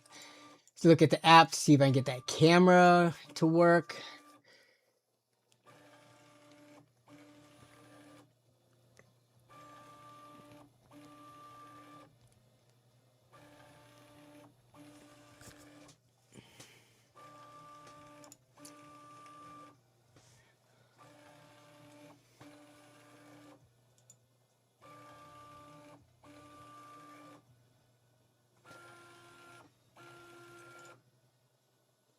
We're gonna have to look at this filament in a second too.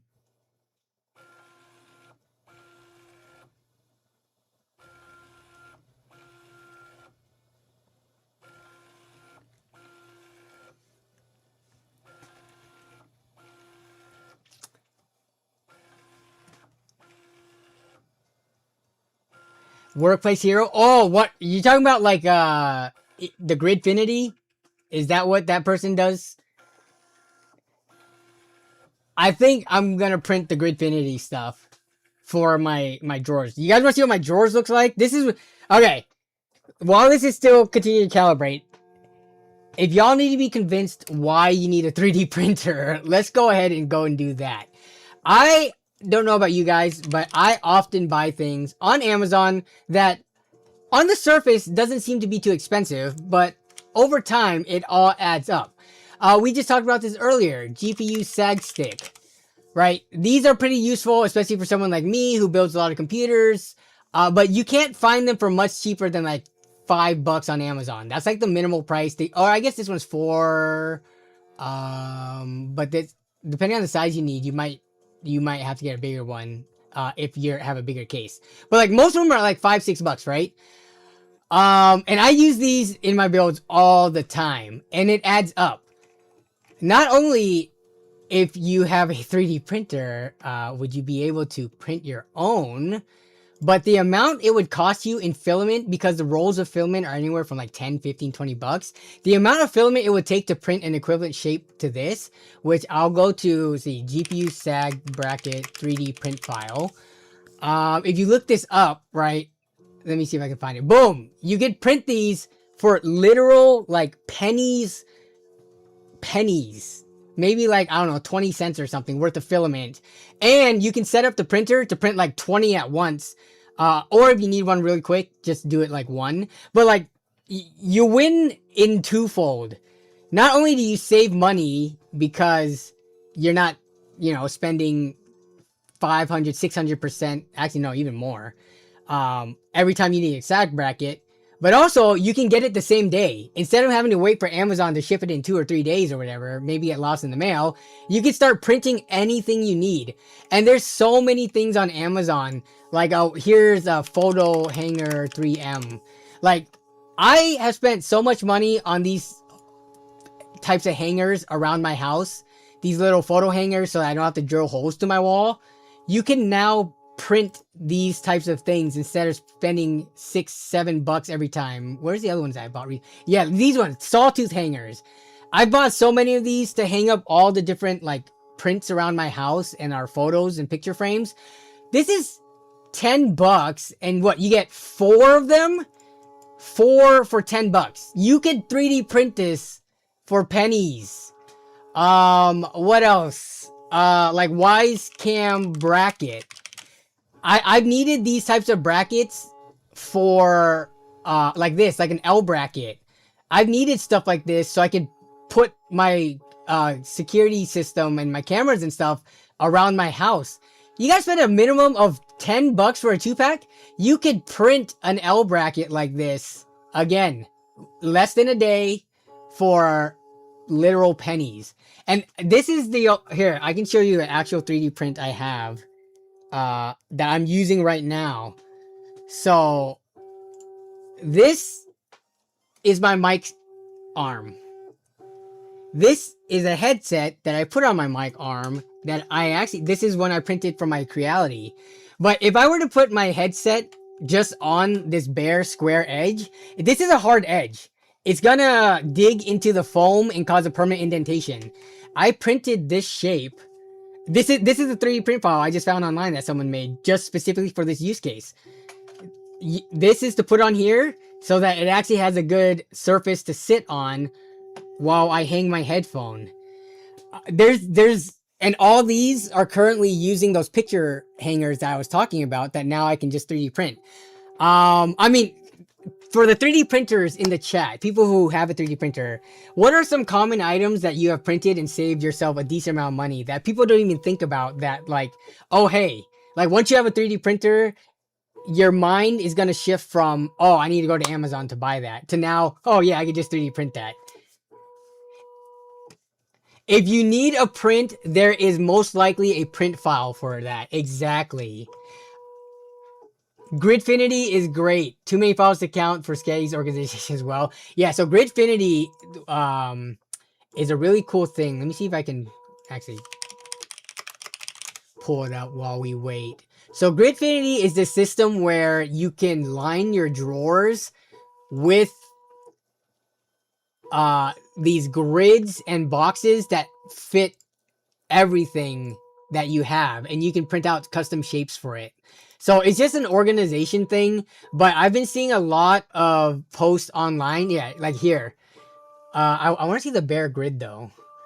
So like any of your messy drawers, you can start organizing it by printing bins.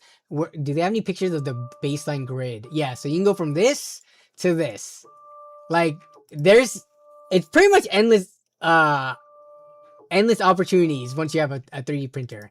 Where's a picture of just the base grid though, is what I'm looking for.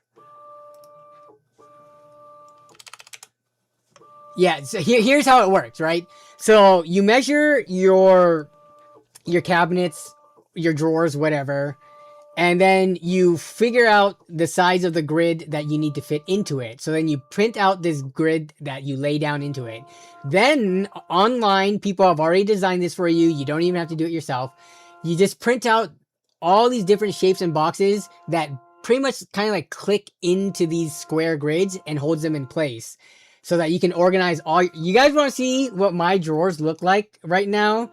It's kind of bad, but I'll show you. And this is why Gridfinity, especially if you have like IKEA drawers, all this stuff is designed for it. So we open this. This was not too bad. I do have stuff that goes all the way back. Let's see. This one just has phones and headphones. This one has controllers and headphones and stuff like that. This one just has a big box in it. And this one just has like, I could print like holders and boxes to organize all my drawers and stuff. Right now for my USB thumb drives, I just have this IKEA glass jar. But like you can print USB thumb drive holders and then they'll be more organized. Every time I dig through this, I have to like look for a long time for specific thumb drives. So yeah, like I said, the opportunities are endless. What is it doing now? Oh, it's doing active noise. Wait. It says no. Wait, can you guys see? It's hard to see. I think it's done. So what is it doing? Is this just trying to get my attention because it's done? Egg holders for the fridge. Yes, I just actually saw that one earlier today. Okay, 1 second. Let me pull it up. Yes, we actually bought an egg holder, but they have so many cool looking ones. Like these ones. Yes. The most annoying thing for me when I have to get eggs from the fridge, we bought one of the plastic containers. Once you start eating through your eggs, and I eat a crap ton of eggs. We eat so many eggs in our house. To get to the back of it sucks. But if you build one like this, it'll automatically feed eggs, and I think it's on an incline, so all the eggs will always roll to the front. But there's so many different designs for different egg holders. Like, I'm telling you, for the people who haven't really thought too much about 3D printing, once you have one that works well, where you would actually find it enjoyable to print, not like the one that I used to have, then I think you'll find that there's endless possibilities of what you can print. But okay, we're ready, I think. Material not installed. Okay, so it's done with that. Let me follow the, so now I can start, so I can control the filament box here with like, I can set it to dry, it looks like. Yeah, so the drying and all that stuff, but I'm going to be pulling fresh filament, so it shouldn't be an issue. Let me see how to load this. Let me see how to load this thing so we can get that benchy printed. You can 3D print all of the missing, cracked, broken lids for your Tupperware. Yeah, especially, ooh, I need to do that with TPU. Because if you guys have ever had Pyrex containers, the circular ones, you will know those stock containers suck balls. And they always crack. And they're pretty expensive to replace. So, yeah. Y'all really make me tempted by a printer. I think... Did you see the votes on the poll earlier? There was very little people who were not interested in 3D printers. And the people who had 3D printers, not many of them said that they did not enjoy them. It was like 2%. So, yeah. Backpack holders to hold onto a laundry bar hanger. Yeah, no. Yeah, there's so many. Keep on listing off the things you can print as I get this thing loaded.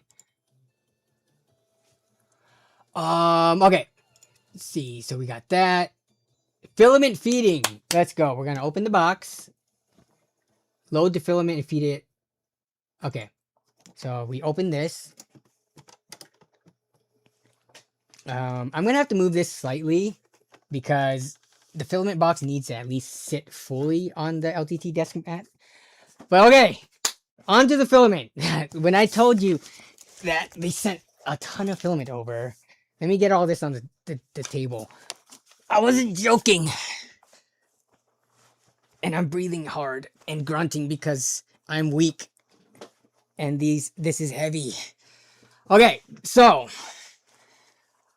Anycubic sent 10 of their own rolls, 5 PETG and 5 PLA of filament. So we have that here. I'm going to put this on the ground for now.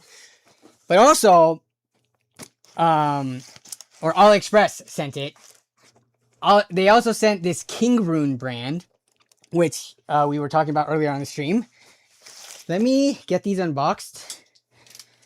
I don't know for the Keychron one what type it is inside, if it's a mixed batch or what. But one roll, oh, okay, PLA, ooh, okay. Very pretty. So this one seems to be 12 different ones. Oh, they're all PLA, nice. And are they the same colors? Okay, so basically, these filaments, you can see the different colors on the sides here. So we got like orange, blue. So I think I'm going to load black and white for sure, and then 2 other colors. Black and white are probably going to be the most common print colors that I personally do. Unless, especially if I'm printing stuff like brackets and things for around the house. I don't want it to like stand out too much. But yeah, so there's the Keychron. And then I think I'm going to load up the Anycubic though, because we're using the Anycubic printer itself. And this is the PLA, this is the white. So let me unbox this. Where's the box cutter? You got more money in filament? Yes. I think they sent me over $200 worth of filament. Actually, let's see, how many is this? This is 22 rolls of filament, and if you average it out to about $10 a roll, I think it's closer to like $11 or $12. That's over $200 worth of filament. And we know the printer comes in at $199 before discount code. So the filament costs more than the base printer itself. Okay, where's the black? Pink, green, orange, and yellow. Oh, did I not have a black one? Ooh, I think I'm gonna open. Oh wait, let me see. Is this the PETG? I guess we're gonna mix and match. That should be a thing you should be able to do. You should not have to only, especially for a multi-color printer, you know, when you run out and you just have to throw something else in, you're not guaranteed to always have the same filament type. So Yeah, we're gonna go with the black. We're gonna load these two in first. You can print your own washers. Yes, that is actually pretty useful. Or spacers, washers, standoffs, like stuff like that. Okay, so I have to be very careful. I'm gonna load the black first, but I need to be very careful not to lose the end. I'm trying to give you guys a good view of this too. 1 second, let me restart this. We're almost there, y'all. We're almost there.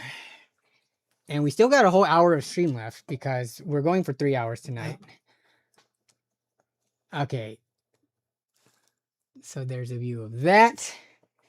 So now it just says load the filament into it. And this thing is on, I believe. Let me make sure it is on. I don't believe there's a power button. I think it should, since it's connected, communicate. So just got to be careful not to lose the end when I'm doing this, because if this thing unspools and unravels, I could be in for a mess. So I gotta be very careful not to lose the end.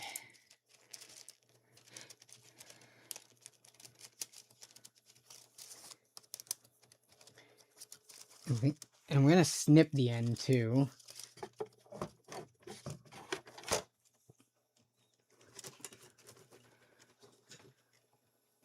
Why can I never find my cutters? There we go. I'm gonna snip it after the kink in the storage, okay?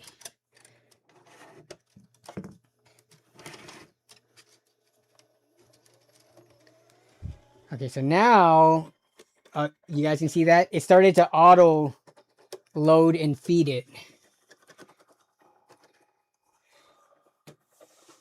So it detected that I put the end of the filament in, and it's rolling it. Let me see if I can, oh, okay. Oh, let's see if we can catch it on the camera.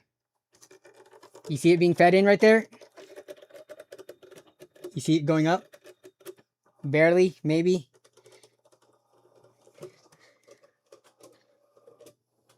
So there's the black filament in right there. Oh, it pulled it back. It pulled it back. It's pulling it back.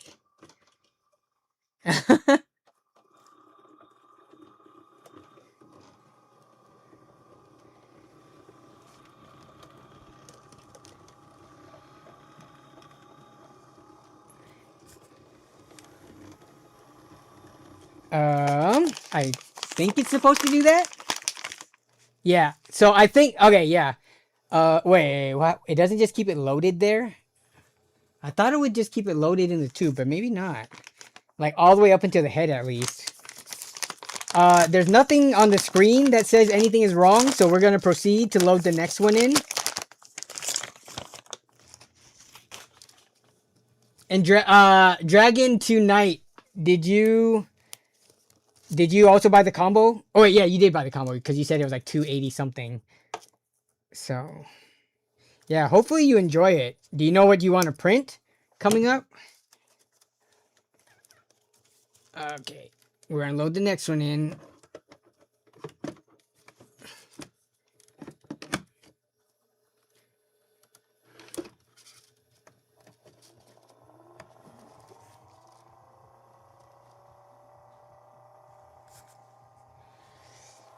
So while that's doing that,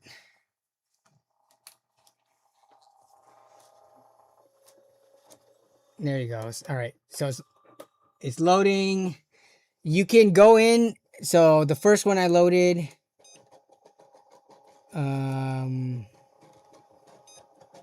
wait, I did bring RFID. Material status not installed. Okay.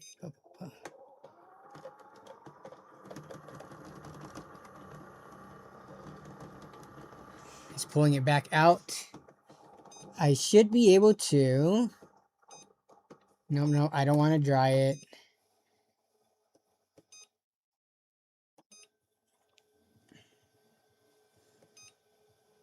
So PL, okay. So I can set, no, that is white, PLA, got it. Yep. What is going on with this one? Use the remove filament function first. Do not pull out directly as this may damage the product. Okay. Don't do that. But I'm curious about the black filament because it detected this white one and I could set it on the screen. Yeah, so it's there. I set it to the, you can set the different, wait, load. Wait. Oh, I guess we can print Benchy on with white first. While I try to figure out this box. I'm going to close this.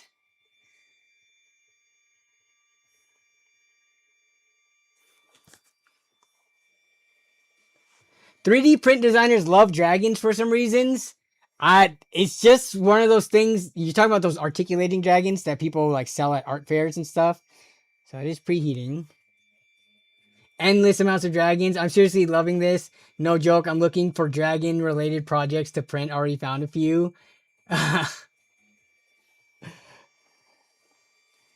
Okay, well, let me see what this loading filament process is all about.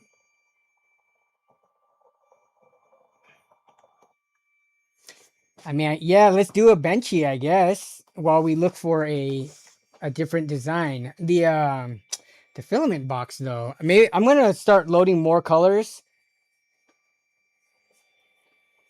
Yeah, so I'll let that figure out the loading the filament.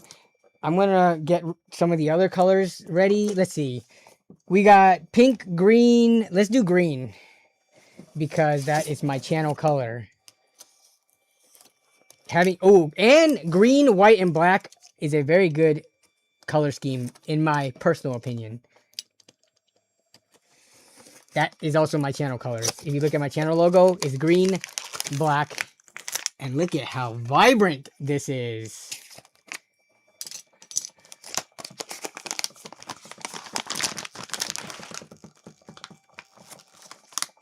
Okay, the black is getting loaded now.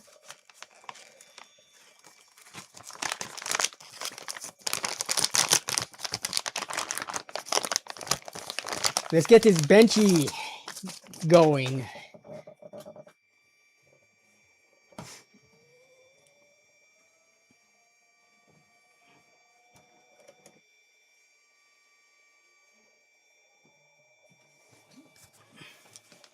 Now, this is very green.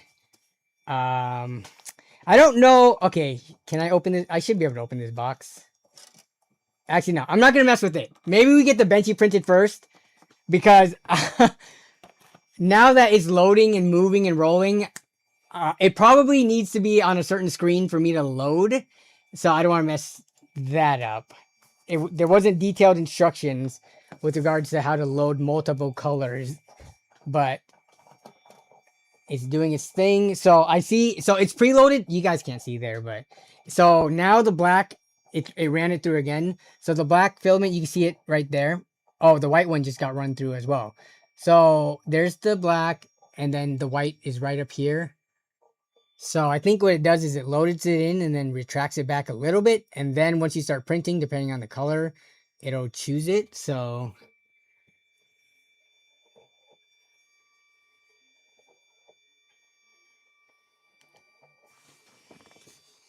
you can see the white filament coming out.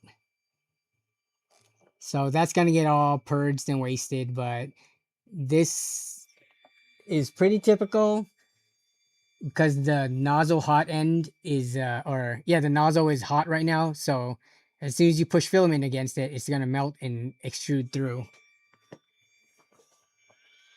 Okay. Boom! It just ejected it.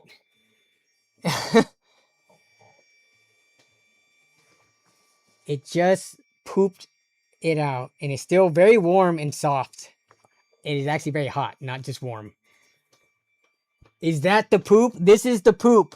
So one of the things I will need to print is a poop collecting box. I think there's a file on here already that you can print out a box that you put right next to here to collect all the purged poop. I mean, okay, what is it doing now? Is it just like testing? Okay, you got okay, just pooped again. Okay, filament is loaded. We are good to go. All right, let me try to find Benchy. So it still doesn't, for some reason, the black one. I need to figure that out. But, all right. Can I just start printing from here? Start printing. Okay. Sorry, the exposure, I got to change that real quick. Okay. So we're going to start printing. Let's see. History. There's the video. Okay. Test model. Okay, so they do have test stuff here. No. Not that one. Where's Benchy? Where's Benchy? There. Okay, there's Benchy. But there's the poop collector that we were talking about. There's the poop collector. All right, let's do a Benchy. Next flow cal. Okay. See, Benchy takes 45 minutes. That's why I didn't want to do it, but we might just have to because I don't think we'll have time to do 2 prints. And I think I need to figure out the multi material thing. I think that's something I gotta do off stream. But let's just see if this can just start printing, and then so you can choose which spool you want to use. So yeah, the black spool, for some reason it's not being detected in here correctly. So we're just gonna go. We have PLA. All right, we're printing.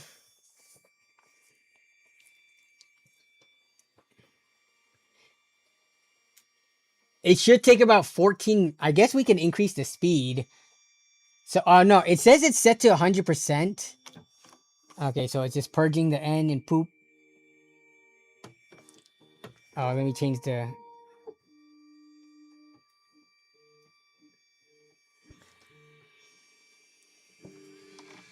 Okay, it's cleaning the nozzle end right there on that brush in the back.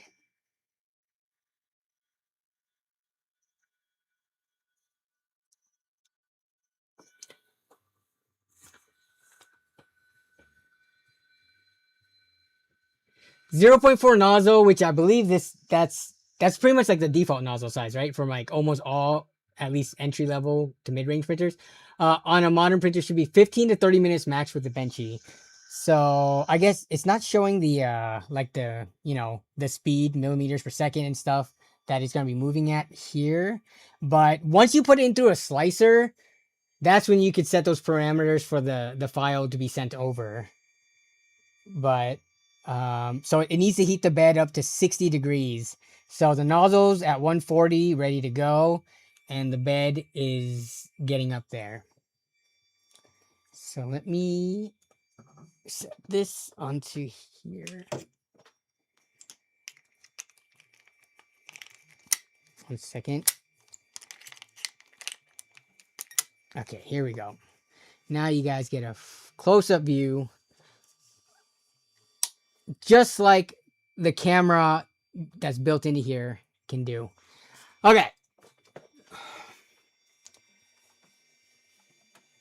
Actually, does this... Okay, that scene does not have it. Let me turn on here. Oh, no.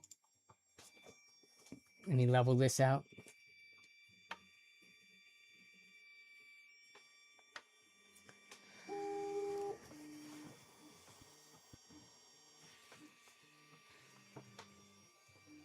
Does it tell you how much wattage it uses doing this?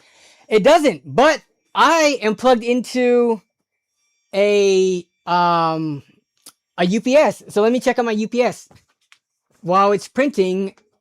So I have a watt. Let's see. So we're hitting 143, 160 watts, 175, 180. Wait, let me see what else is plugged into this UPS that might also be pulling power. Nope, this is it, actually. Okay, so this is indicative of what the printer is pulling. So yeah, I'm seeing... what it needs to start moving and stuff, but...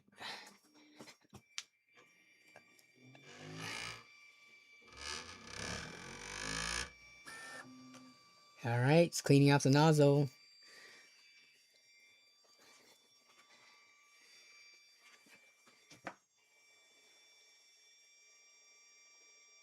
Oh, the nozzle is going to 220 now. So the print parameters and in terms of nozzle and bed temps are 220 nozzle, 60 on the print bed, and that's in Celsius.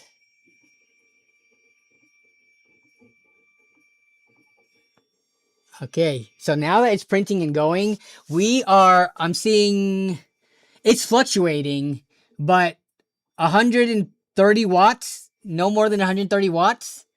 Yeah, it's floating around 120, 130 watts. So that's how much power is being pulled from the wall. Let me see if I can get you guys a closer look. Let's see if we can get even closer than that.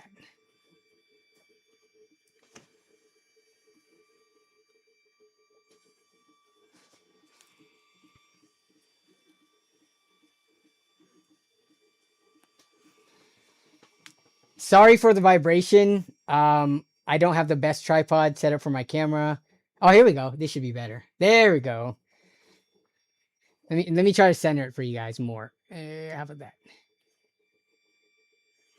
Yeah.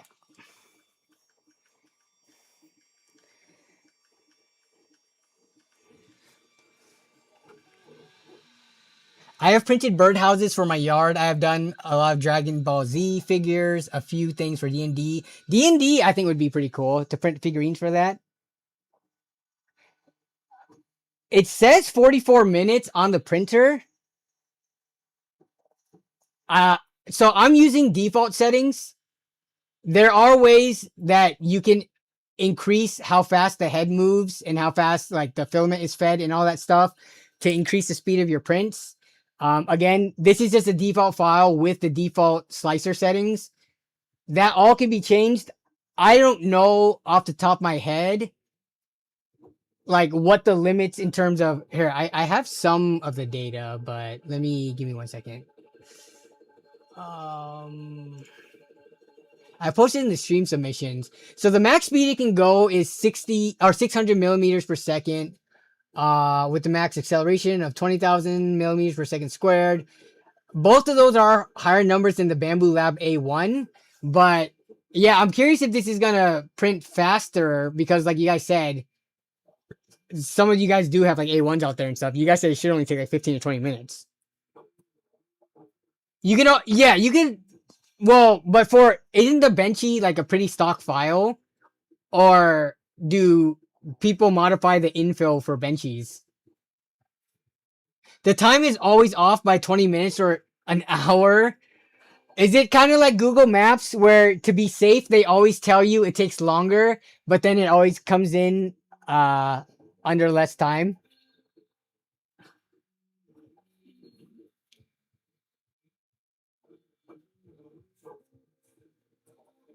The projected time is pretty accurate on your Bamboo. It's a crapshoot. Yeah, we'll see. I did not note what time we started, but I will be able to look back on it once the stream is over.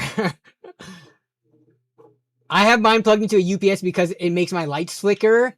Yeah. Oh, well, let me look at the power draw again. Here, I'll show you guys. So while this is printing, we'll pull it off for a second. So I do have it connected back here into my UPS. It's going in right there. So right now the power draw, let me turn it sideways for you guys.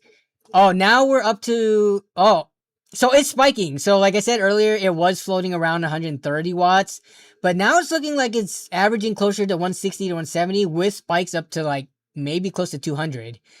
But overall, less power draw than your typical gaming computer would do under load or while playing games.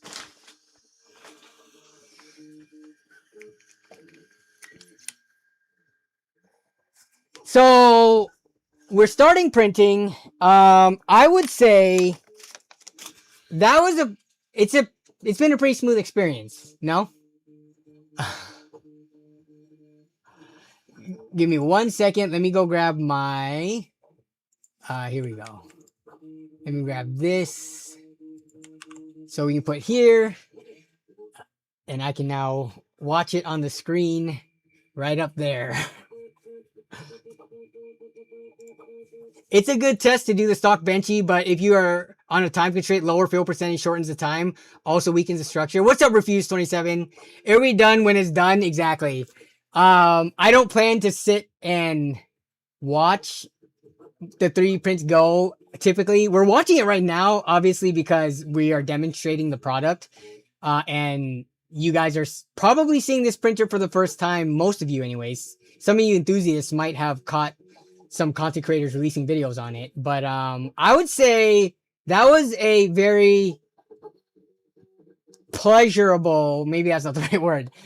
I think that was a pretty smooth and easy unboxing, setup, installation, and to get it going.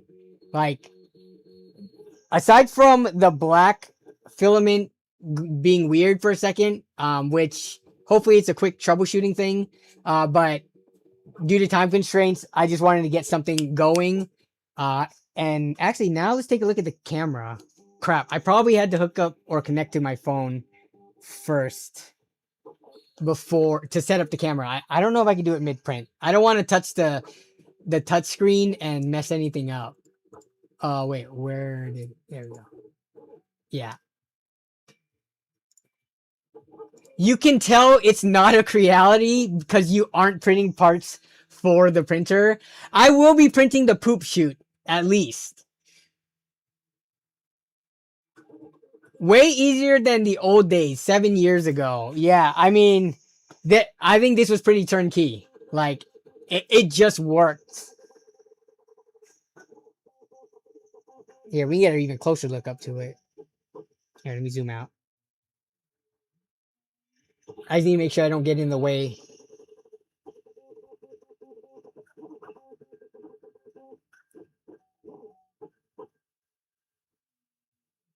At the very least, we'll finish the benchy.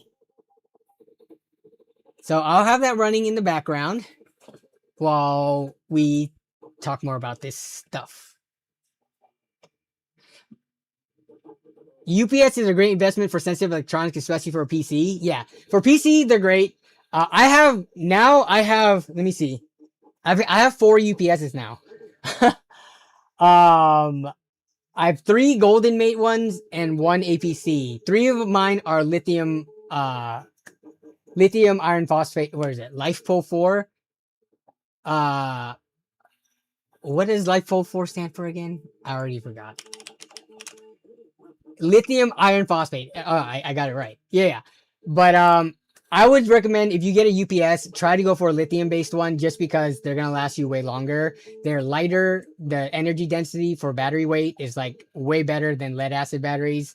But the best thing about them is they're rated to last like 10 years, whereas typical lead acid UPS batteries are good for like 3 to 5 years before you start having to replace them. And they're not that cheap. They're like 40 to 50 bucks for replacement. So please 3D print a water hose to HDMI adapter. Wait, what? For what? The Creality High, unlike the Ender, is very similar in setup to the Anycubic Cobra. Okay, so let's take a look. So here are the specs I have pulled up. Just because this printer is very much positioned to be a contender to the A1. So the print volume is pretty much almost the same. I'm not going to stress over 4 millimeters. 260 versus 256. And the starting price of the A1 Bamboo Lab is $299 and the Cobra 4 is $199. They probably both go on sale. Like right now you can get the Cobra 4 for like $160, which is crazy with the AliExpress deals. And the Bamboo Lab, I'm sure, goes on sale. So the pricing, you would have to, depending on when you're shopping for one, look at it. But the max speed, so this one's faster acceleration, at least on paper, right? I have no way to test this because I don't have an A1 with me. But I would say, in the grand scheme of things, I don't know how important, like, having twice as fast of acceleration is. I don't know if people complain about their A1 printing too slow. Nozzle temps are the same. You can do multicolor, but like with this one, you would need the Ace Pro 2 Pro box to do it, and this one you need an AMS light. So for active drying, even with the combo, apparently with the Bamboo Labs, there's just nothing. Whereas with the box that we got here, the filament dryer box, and feeder. This can go up to 65 degrees. So for AI detection, which I don't know if we'll have time to test. Oh, maybe if this print finishes, we can try to start another print and put something on the bed to test this. But this has spaghetti, like when the filament gets all spaghetti-like, or it says also foreign object detection. Whereas apparently with the Bamboo Lab A1 only has spaghetti detection. So I'm A1 owners or Bamboo Lab owners, can you guys speak on this? I don't know how big of an issue foreign object and spaghetti is for people to like make this, you know, a make it or break it factor for them. So the camera, the Kobra does have a lower resolution camera, 720p. This is noted, and this is a table that was put together by Anycubic, obviously. They say it's low FPS on the Bamboo Lab, whereas it is not low FPS on the K4. We aren't able to test that right now because I did not set it up prior to starting this print. The Wi-Fi, again, it just connected seamlessly to my combined, my dual band network. And some people have said that they haven't had problems with the A1. So this is kind of like your mileage may vary. In terms of the touchscreen, this has wait, does the Bamboo Lab, is it not touchscreen? Why would they specify this is capacitive and this one being IPS? Do you have to use manual or like specific buttons, or is the A1 touchscreen? Yep, what I'm reading is right. Okay, they will probably do a sale on the A1 soon since they dropped a new one with the huge bed. Okay. And then like wait, what is flow comp? Is that flow compensation? Or let me see, flow comp. Flow compensation and calibrate. Flow compensation is a setting that regulates how much filament your printer extrudes pushes out. It prevents under extrusion. Okay, so all these printers have it where I guess it's able to detect if your filament is not being fed through fast enough or it's being pushed in too hard. It knows, like it is smart enough to detect. So all of these support time lapse, and then the overall weight. The K4 combo with the box is heavier, but yeah. But I mean, for the most part, they are competing products. A lot of what I've seen online, not just for the Kobra 4, but also for the Kobra 4X, people call it a Bamboo A1 clone, right? And I think the word clone has a negative connotation to it because it comes off as it's a copycat product.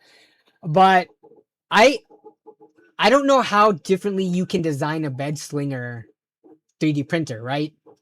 It's kind of like in the 3D, like compare this in the computer space. There's a lot of times when a PC case comes out that's a square box with tempered glass on the side. You could call it a clone to an existing case, but at the end of the day, how differently can you design a bed slinger type 3D printer? You're always going to have these vertical uprights for the gantry. The bed is going to go back and forth in this direction. The head's going to go back and forth and go up and down. You're going to have a touchscreen, hopefully, if it's a modern day 3D printer, on the side. Like, I understand people calling it a clone because it's a competing product, but I don't look at it being a clone in a negative way, because most bed slinger entry-level 3D printers will have the form factor and shape like this. Clone? No. Inspired. Yeah. The stream is stuttering. Is that me or is everyone seeing it? I think you're the only person because I don't see anyone else saying it is. It's a smaller screen. Okay. So 3.5 versus a 2.4 inch. I don't know how much of a... Actually, I don't know. I have pretty small hands, and I guess on a 2.4 inch screen, that might be a little annoying to try to navigate around. So if that matters to you, so I think in terms of like the pros and cons, at least for me, what I thought was the biggest ones was if the foreign object detection can actually detect other non-spaghetti like things, whereas the Bamboo Lab A1 can't, I think that might be pretty useful for if anything just happens to fall on the bed during a print.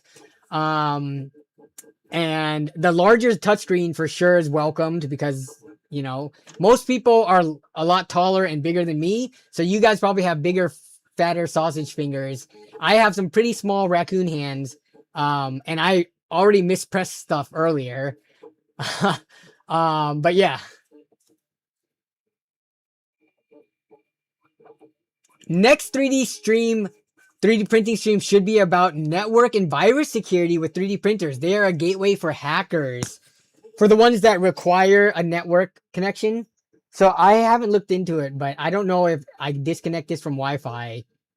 If the Wi-Fi is only used solely for transferring files wirelessly over the network, but if I disconnect the Wi-Fi, can I still plug in USB thumb drives and read from there? I saw the option to read from a thumb drive, but in terms of just like does this have to be an online always printer? Oh, I guess we should check on the progress of the print as it's making its way through. But I mean,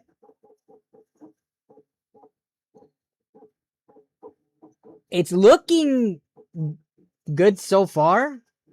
Sorry for the crappy zoom quality. I'm trying to get as close as I can without like touching the bed.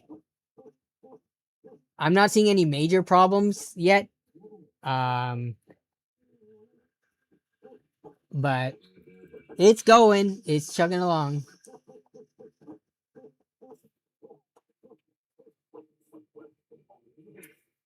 Leave me alone, Mike. Do I get a commission? You bought one to test it out? Yeah, you do. Not you do. I do get a commission. These are I should have put that it was an affiliate link. If I didn't, I apologize. It's all about transparency here. So did I not tap my link? Okay, let me put in the words affiliate. That was not my intention. But these are affiliate links. Yes, affiliate product affiliate links. Yes. So, I do get a commission, but again, guys, my goal here is not to get you to click buy at this moment, right? Like I always say, you should always do as much research as you can on a product, and make an informed decision.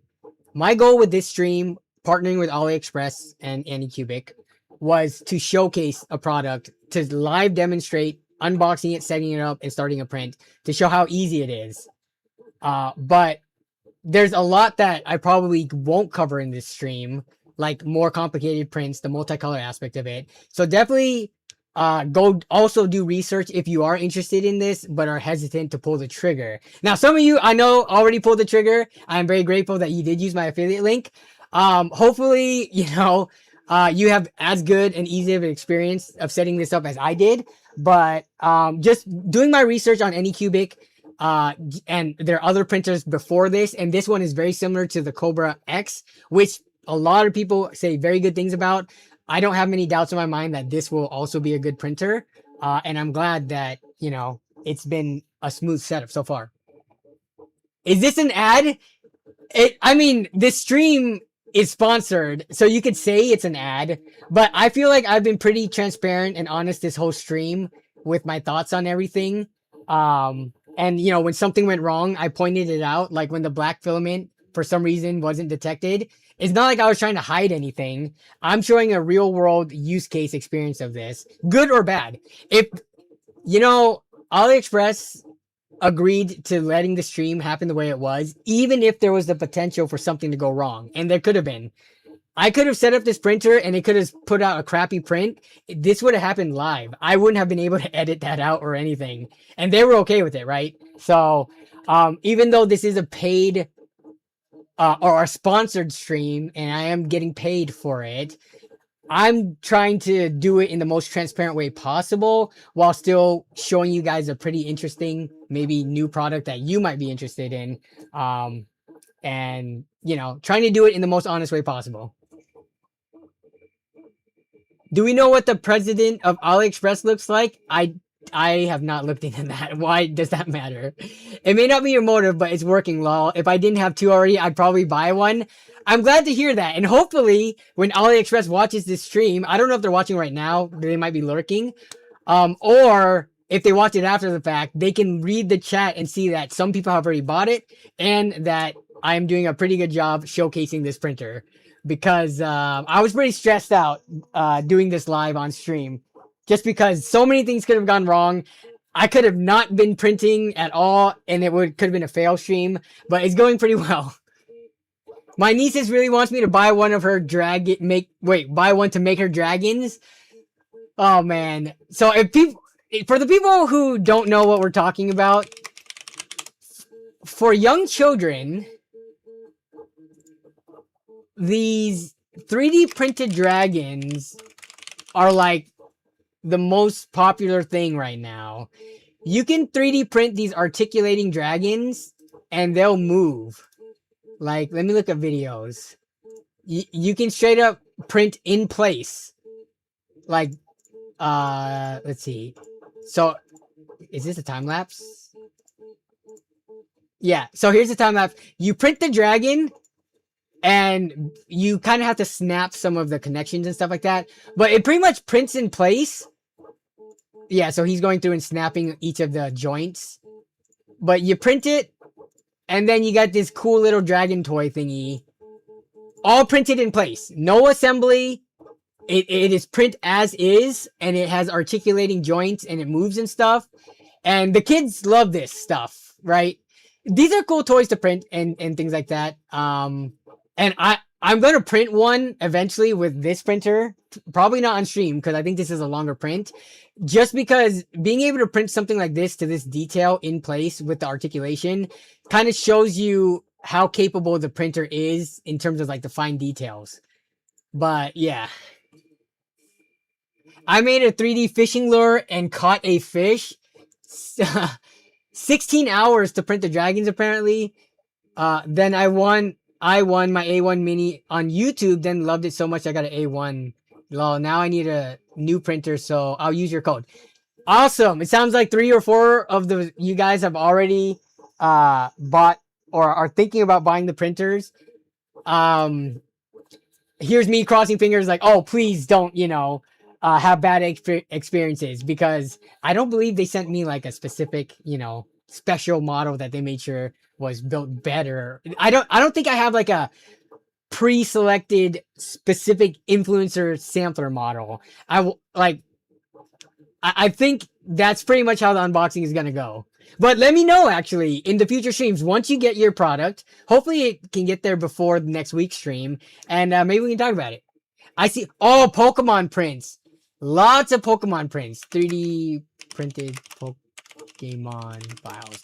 Yeah, no. People, multicolor print. Like, I should be able to print a working Pokeball because I can do the red, black, and white multicolor.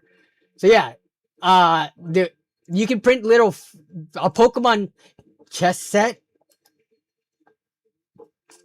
Oh, these things are pretty cool. These Bulbasaur planters where you can actually grow live plants. And if you do multicolor, you could probably get his spots and stuff on it to make it look more like Bulbasaur. But yeah, there's so much oh my god, what you could print a Bulbasaur body for your Prusa Mini. Gengar, yeah, so much stuff. You can print cookie cutter sets. I would definitely want to at least spray on either a sealer or sand it very well or something before using this with food, or make sure that you're using food safe plastics like it was mentioned earlier on the stream. But yeah, like endless succulent bulba. Yeah. I printed a wiener for a trailer hatch. Lots of adults were buying them at the 3D print store I went to. The dragons? Okay. Anycubic, yeah. So Anycubic, from what I've seen, like if you look up Reddit posts on them and like the 3D printing community, I think they're not just like an unknown, we're gonna call them quote unquote China brand, right? Like Anycubic actually, that when I saw that they were actually in Micro Center with physical printers in the store and not just like online ship to order, that to me bought a lot of like respect and reputation, and like, okay, this brand is legit. It's not just some one-off brand, especially as someone who's not, again, that's not super experienced and well-versed and knowledgeable of the 3D printing space. Like, for people who don't know much about 3D printers, you've probably heard of Bamboo Lab, Creality, and Prusa. Those are like probably the big 3. There's a lot of other brands out there that exist, like Anycubic, among others. But your average person who isn't knowledgeable about 3D printing probably wouldn't have heard of them, though. I printed a 3D chain PSA slab holder. I'm not sure why, but I have one. I want to. Oh, one of the resin printers. One of my buddies got a resin printer. Um, but with those, you have to have even like much better ventilation. It is very toxic to inhale the fumes that come from that.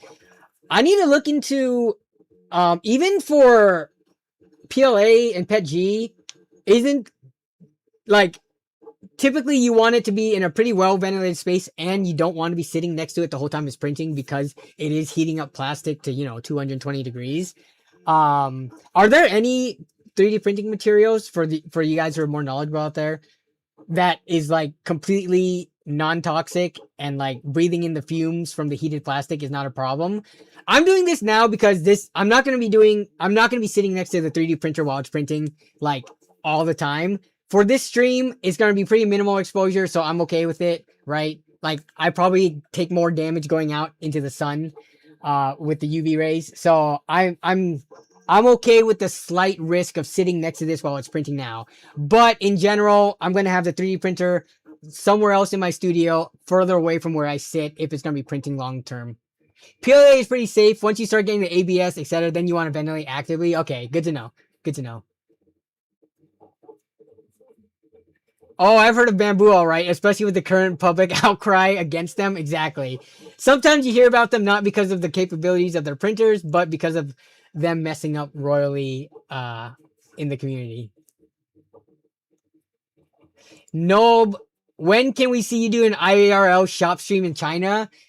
I would love. So when I was in Japan, I did do a stream while I was at the Shibuya crossing.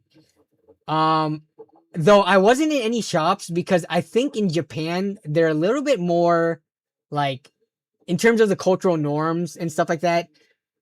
I don't think they like having cameras pointed in their face and like people recording without consent and stuff like that. From what I've seen, it looks like Taiwan and China they're more down with it, or at least during Computex, because like Bitwit is live streaming just like in public. And I've seen Linus do that too and make content for it. So I think depending on what country you go to, they may be more for it. I'm totally for it. It's just I don't know when my next international trip is now that my wife and I have the twins, and traveling with babies, especially internationally on long flights, as you could probably imagine, is a very daunting task. I do not want to be the parent on an airplane with the screaming child that screams the entire 18-hour flight and be the hated person. Just because, babies are going to do what babies do. You can't tell them to stop crying. ABS and PETG is bad law. You want an enclosed.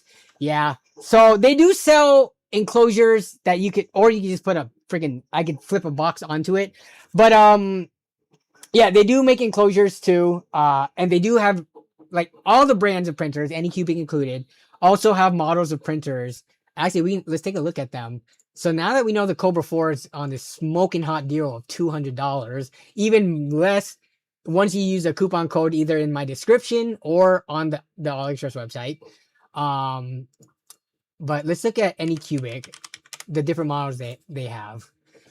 So yeah, they have the Kobra S1. This one is an enclosed one. It is more expensive, but like I said earlier, if you're just getting into entry-level 3D printing, or you don't have much money to spend, or you're just trying to have a 3D printer to print small little, fittings, brackets, knickknacks for around your house, you're not trying to start a business where you sell your 3D print models, right? You're just doing it, getting into it for the first time. I think being able to enter at less than $200 is pretty cool. But of course, they're not going to be able to give you an enclosure at that price point. That's when you start looking like, okay, if you spend more than double the cost, you get this is for the combo. So you also get the box. You also get the enclosure, which again for the vent, or at least to hopefully prevent you from breathing in. Does this one have some of these? They have like built-in, like straight up HEPA filters that you could put into them, so that none of it escapes. But I don't know about this box specifically.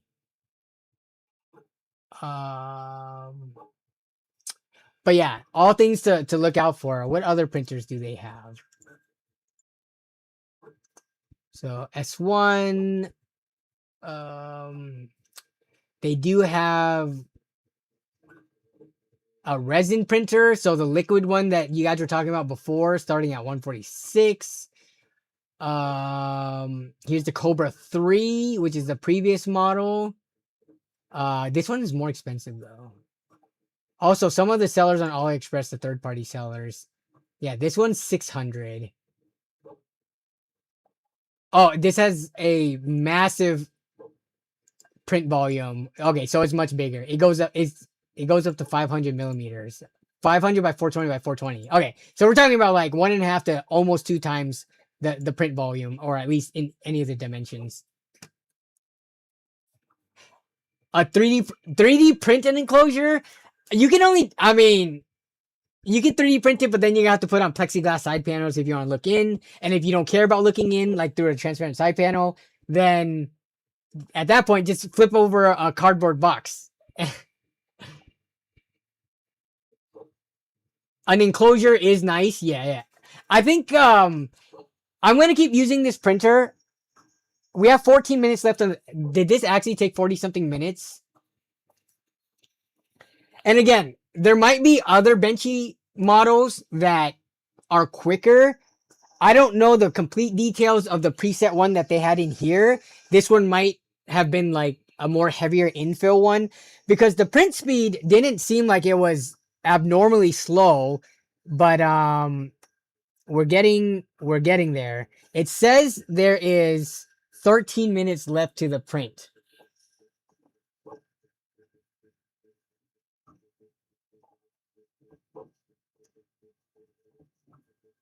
And I think I didn't think we would finish a print because I thought we were going to do a multicolor print, but now that we're doing just a single color, there's no cutting, purging material, swapping the filament and stuff like that, which does take time to do every time you have to do a color switch. We are going to be able to complete at least one print today, and it's one of the most famous prints that everybody does to test the quality of the printer. So I would say overall the stream is a success. It's 7:43 right now. I'll go a little bit past 8, but yeah, I think I've accomplished what I set out to accomplish on this stream. We actually had multiple people buy printers based on the demonstration, so that's pretty cool to hear. Multicolor takes really long. Yeah, that would be like an overnight thing. I didn't even check the time when you started.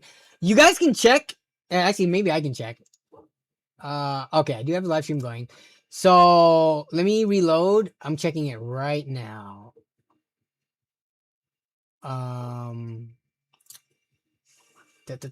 So minus how many minutes? So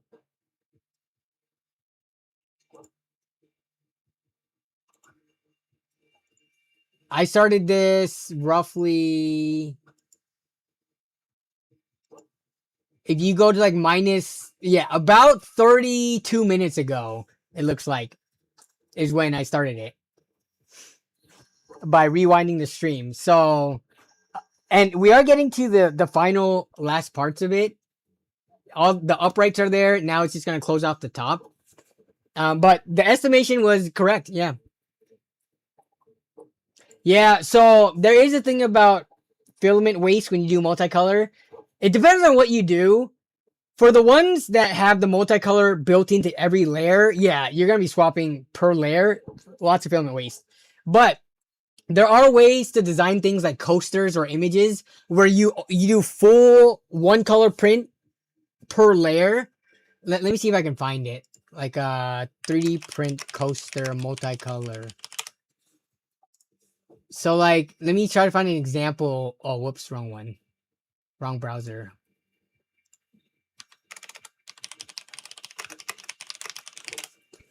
Okay, something like this, right? Oh, so loud. Go, stop.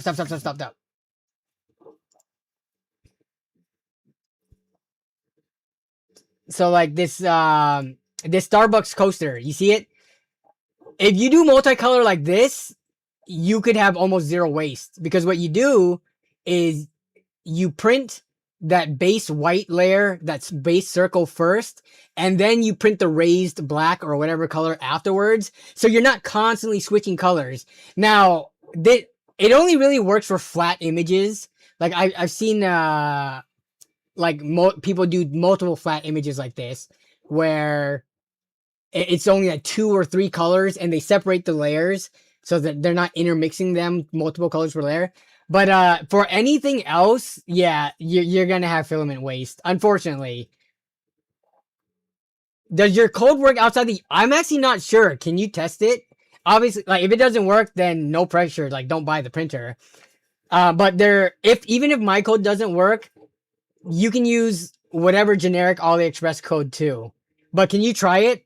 I guess I didn't have the foresight to hop on a VPN to test from a different country if my code applies a discount.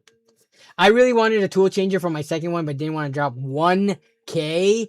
Yeah, once you start getting some of the other more advanced features on 3D printers, it can get expensive fast.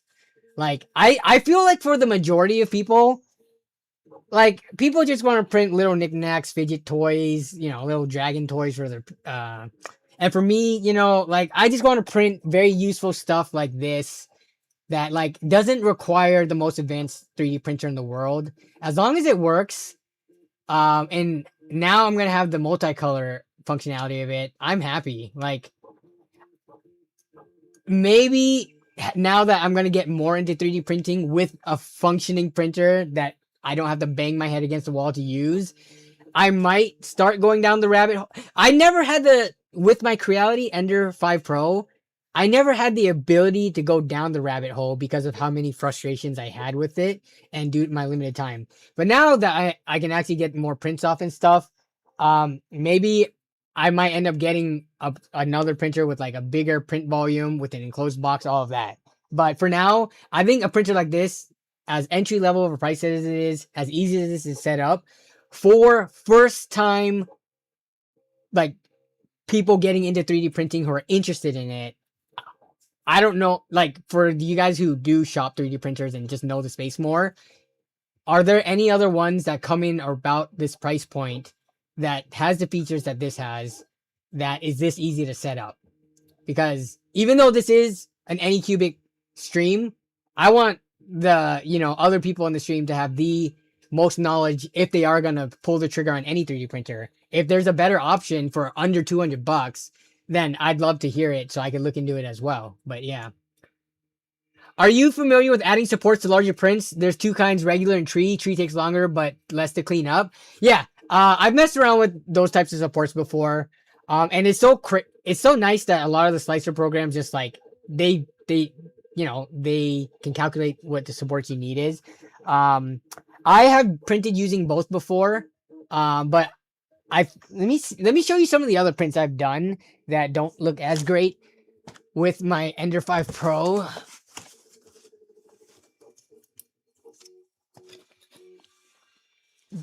I did these while I was testing it and like trying it out and stuff like that, but so this is I think this is Tyrande from Warcraft 3. This is the poly model. As you can see, the leg it did not have, I guess the print kind of failed here, and I'm not sure if you can see the stringiness and roughness in the print. Here's Grom Hellscreen. You can't tell, but the axe actually broke right there, and I had to weld it back together using heat. But here's him with his flag. Yeah, wait, this is way too bright. I gotta turn down the brightness. There we go. Now you can see it a little bit more. But again, you can see like roughness if my freaking camera will focus. You can see some roughness in the print, like on the axe if you look along the lines. And then here's Arthas with his Frostmourne.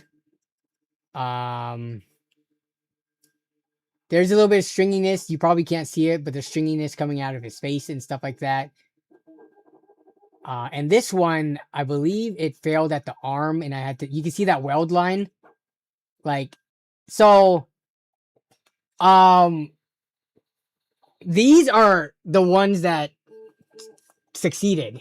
To get these models to even print on my Ender 5 Pro previously, I had so many failed models as I was getting to like trying to make it work with this. Each of these probably I had to restart either due to like bad bed adhesion or just it started to spaghetti randomly using my Ender 5 Pro like at least 5 times per model. When you have that many failed prints just trying to print a simple figurine, it just makes you not want to use it anymore. And that's again, that's why I stopped using my Creality printer. Was my audio doubling this entire time? I think it okay, no, it wasn't. Sweet. Oh, thank God it wasn't. You guys probably would have said something. Ender High is my only comp. Exact same setup. One might even call them clones.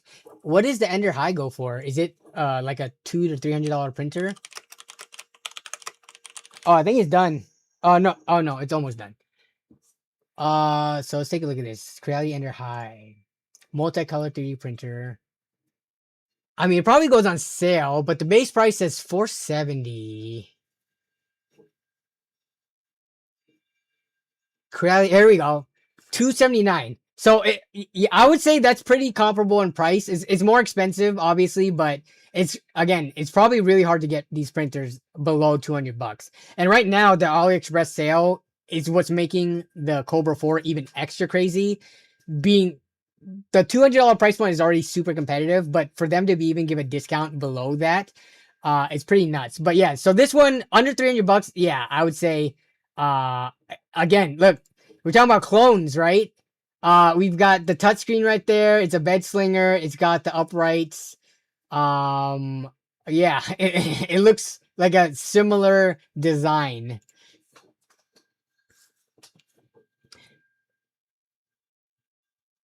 N2Tech says, I got burnt out after 2 months. Waiting 2 hours for it to just mess up was nerve-wracking. You talking about the 3D prints? Once you figure it out, it's money. Yeah. Can you explain the codes? I don't get what the 15 minus 3. Oh, that means if you spent, sorry. So that means if you spend $15, the minus 3 is you'll save $3 because it's you spend 15 minus 3, so it'll be 12. If you spend 49, you save 8 or minus $8. Yeah, sorry. I to me when I read it, it made sense, but I guess it might not have been as clear. I have used the Ender Store on eBay and a massive coupon. Yeah. Supports are a fine line. I have good results by changing the Z height. Are you talking about like for making it so that your step heights are much closer and more squished down? Or in the past, AliExpress had different codes for different countries, even with affiliate codes.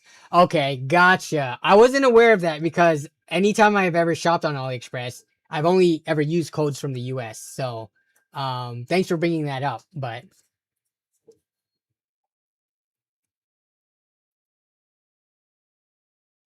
you can also, yes, multicolor filament. They have that. It's kind of almost like a chameleon. Like you've seen chameleon car paint, and that's what the dragon was. Yeah. So it's like a rainbow filament. For as it prints, it comes out like super wild looking like this. Again, like Mygat said, you can't control the colors obviously because depending on what you print, it's gonna change. But if you just want something to come out very like almost like hologrammy, or like very shiny and like this, these filaments can be pretty cool. And then if you don't like it, you can always paint over it, sand it, and paint it later. So next crafting stream, you paint the figures. I need to look up cool figures to print now that I have just by seeing this, how easy like the bed adhesion was, how just like it's just printed, no problem. I just gained so much more confidence in the ability to just throw a model onto it and start 3D printing. Like I'm looking forward to using this printer, and by next week, hopefully, I have cool things to show you guys of what I could print. But let's see, 755. Yeah, let me check the stream health. We're good to go there. But again, guys, as a reminder, all these codes from AliExpress, they don't only apply to the product I just showed tonight, right? These apply to any other purchases, any other products, at least these US codes. If you might have to find a creator from your region if these codes are region locked. But hey, it just finished. Nice. But yeah, just a reminder, if you're shopping the AliExpress sale, if you hit any of these prices, obviously, just like Jensen said, the more you spend, the more you save. Yeah, definitely make use of these codes. I might, throughout this week during the sale, I might pick up an extra processor or two and use these codes just so that yeah, the 7500Fs are back in stock for $120-ish, $130, which is a pretty crazy deal for an AM5. What's it called? An AM5 processor. You can't go wrong at that. Okay. So it succeeded. It does track your time. 45 minutes, 240 layers. This is a 3D benchy. Here it is. I don't know if it's just going to pop right off or if it needs to cool down first. I don't want to pull it off and like mess up the bed, but we can take a close look at the print quality. Maybe I need it to be brighter. Here, let me turn on the light more. There we go. Super bright. And we're going to point the light right at it. Oh, maybe the light isn't the issue. Maybe the exposure is. But, I mean, as a novice, I don't think I see any major problems with this. At least I don't see any stringing. 3D printing enthusiasts in the chat, can you chime in based on what you're seeing right now? What you think of the quality of this benchy? Oh, I do see a little bit of stringing, but nothing major. Yeah, you could probably barely see that string at the top little pipe there.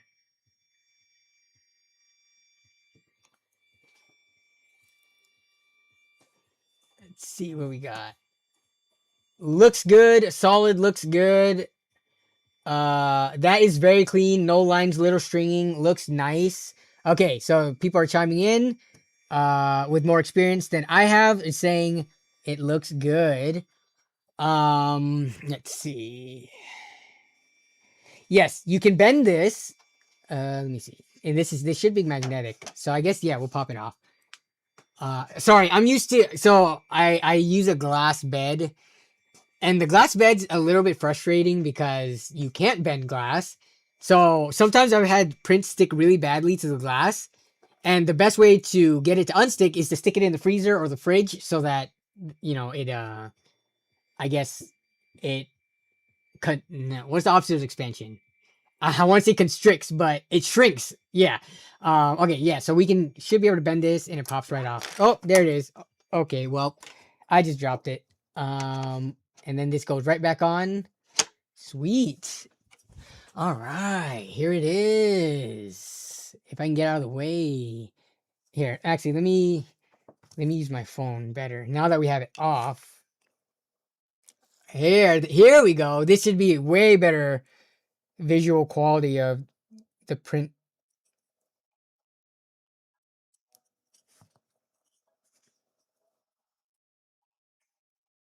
See, we got the wheel in there. What does it say down here?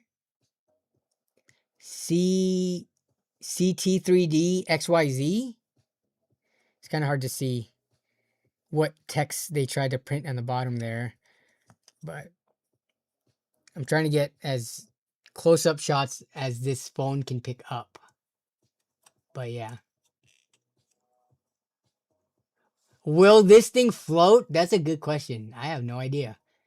I would imagine it would, because if this does have some infill, so if it's the volume, so buoyancy, the way that works is if the volume that you're displacing is less dense than what your or if the volume that you have going into the liquid is less dense than the liquid itself that you are displacing with the shape of it, or then it will float. And I would imagine water would be more dense than this if it had empty gaps inside. But yeah, so yay, we got a little thing. First print.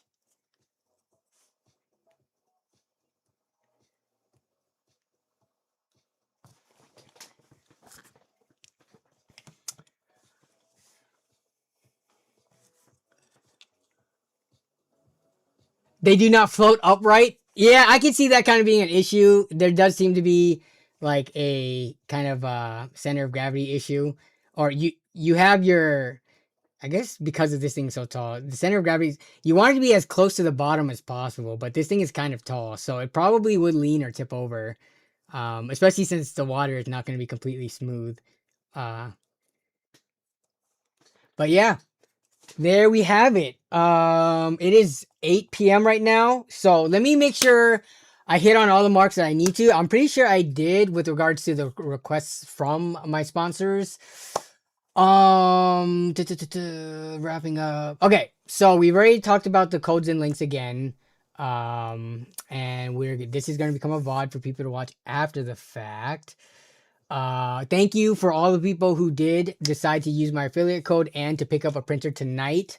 My goal was not to, to be like, I didn't want this stream to be like, oh, I'm a salesman type pitch.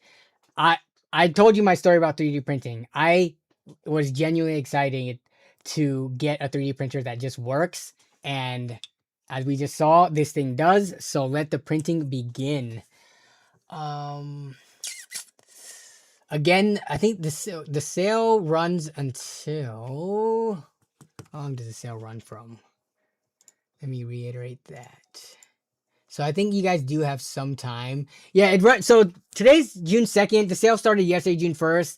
It runs until June 10th. Now, they do say that it is limited, or there's limited supply. AliExpress is known to have their codes like later on into the sales run out. Like after a certain amount of people buy up a certain amount of product or use the code a certain amount of times, the codes do run out, but we're still pretty early on in the sale. So if you need to do your research as to what printer to buy, whether it be this one, the Kobra X, or anything else, I think you do have some time. But yeah, I don't think I could say enough that for $200, especially since we did a non-multicolor print, we could have printed this without this box, and it would have been less than $200 with the AliExpress discount code, and the entry, or the opening promo price that they have for this. To me, that blows my mind. To have a print quality this good for that cheap, shipped to your door, that could be set up in under an hour if you're not distracted like me and streaming. I don't know if many other products could beat that. This is the best type of product review and showcase. We need more companies to send you free stuff. Hey, I wouldn't be against it. But also, anytime I do this, I try to make it so that it is a product that I am genuinely interested in. I don't want to do this for like products that I just have no care in the world for. But 3D printing, the fact that I tried to get into it 4 years ago, had a horrible experience. Now I could pretty much fix that with this. I'm all for. They might send you the big dog one with how well this went. Hopefully they check out the stream and they're happy with it, because as a content creator and looking for sponsors and stuff like that, doing a good stream hopefully opens up more doors for more opportunities, because it is getting tough in the content creation space right now. Yeah, just everything is getting more expensive. Budgets are lower and stuff. So I was glad that they even reached out to want to do this sponsored stream. You could you could sell a lot more on TikTok. Dude, TikTok shop does seem to be the place to like just get people to make uninformed buying decisions. But I'm just not a heavy TikTok user, so that yeah, I don't know if I would ever successfully be able to do its TikTok stream. You guys know me. I've been streaming on YouTube for many years now. This is my bread and butter. This is my go-to.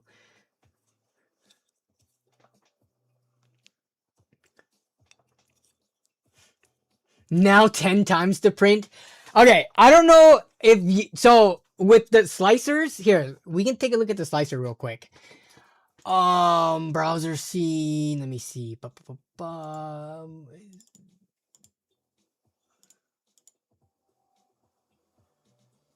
I think it's this one. Nope, not that one. Oh, here. Okay. Oh wait, display capture. Boom. Okay. So this is the slicer, which is based off of Orca. If you guys have heard of the different slicers that exist out there, this is, even though it's like branded Anycubic and stuff, it's based off the Orca slicer. So what I was going to do, but we did not have time to set up the multicolor, and the benchy just took too long. They have their own like they have their own repository for people to submit prints and files and stuff like that, right? So what we could have done was go through, so using their slicer and their database of things that people submit. Like, let's just look at this. Oh, look, a Flexi Orca. Very, very relevant to the Pacific Northwest because we have Orcas. You can just download and open the file from the slicer itself. So now we're into here, and you can look at the print bed, and you can move around in 3D. This is where, if you ever had any 3D printing experience, using the different commands on your mouse to be able to like shift it in whatever dimensions and rotate it helps out a lot. But yeah, you could straight up take this and say, or I say, how do I scale this thing? Can I write? No. Where is the dimensions? Layer height, strength. So this is where you can set up the supports and all those things. You could also, it's like for each of the colors, let me see if I can change this. So if I change this to red, it tells you or shows you the colors that you set each of those 4 Bowden tubes that we fed into the printer for the multi-print.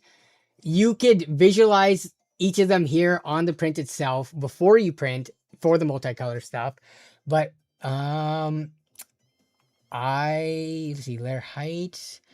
Where's the scaling? Where's the scaling? Okay, so you guys said 10 times it, right? At least for the benchy.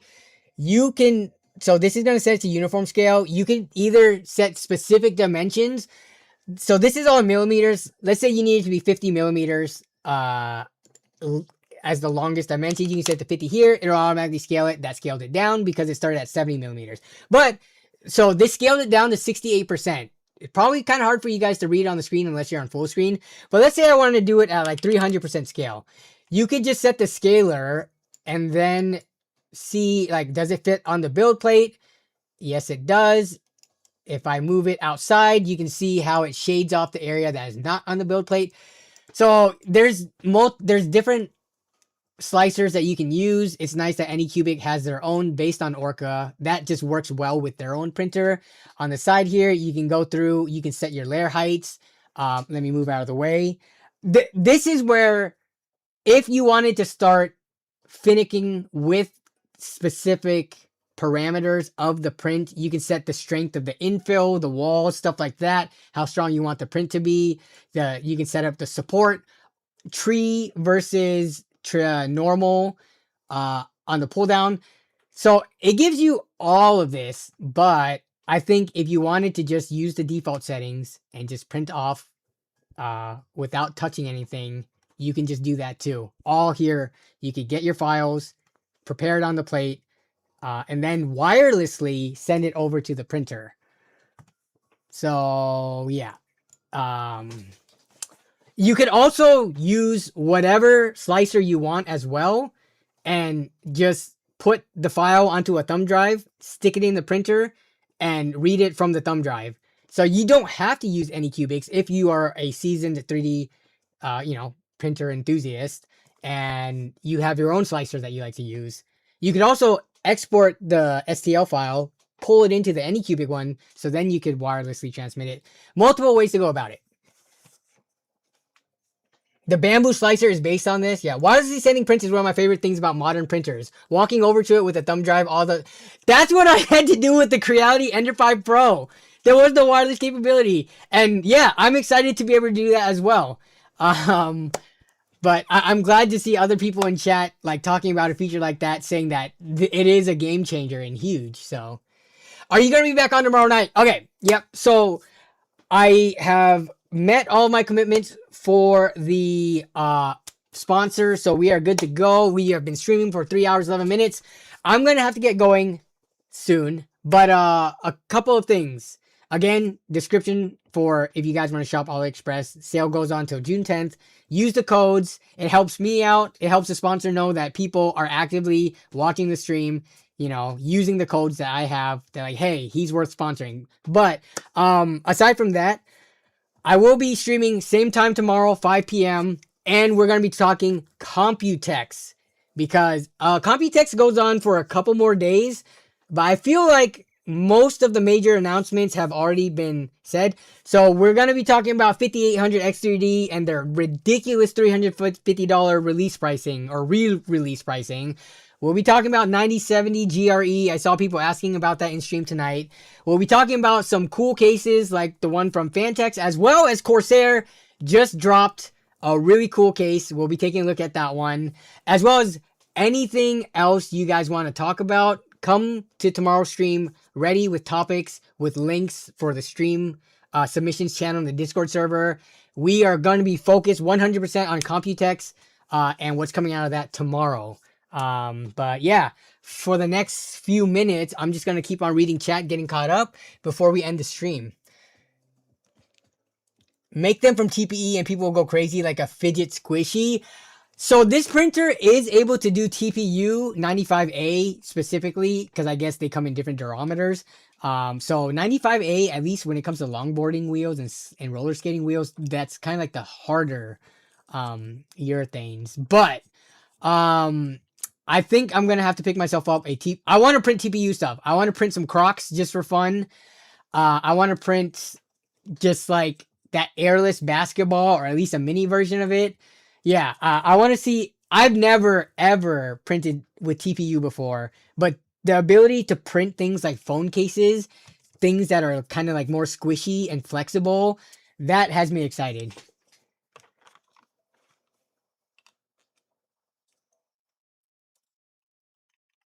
SS Draven says, good stuff tonight. It's been a while. Hey, I'm glad you were able to stop by the stream, and I appreciate you, supporting, especially this one being the sponsored one. I don't know if you can make it to tomorrow's stream where we get back to talking about Computex and PC stuff, but I'm glad you made it to this one because you've been talking all night and you've had good insight, so I appreciate it. A re-release of a release, exactly. I don't know how many people are excited about the 5800 X3D coming out again at $350, but at that point, I say go AM5, but yeah. N2 Tech, I don't get any of your notifications. I've cleared it 3 times and still nothing. That's just been something I've been experiencing with YouTube for years. People have told me they don't get notifications. All I have to say is I stream every single night or every single Wednesday at 5 p.m. Pacific, unless otherwise noted.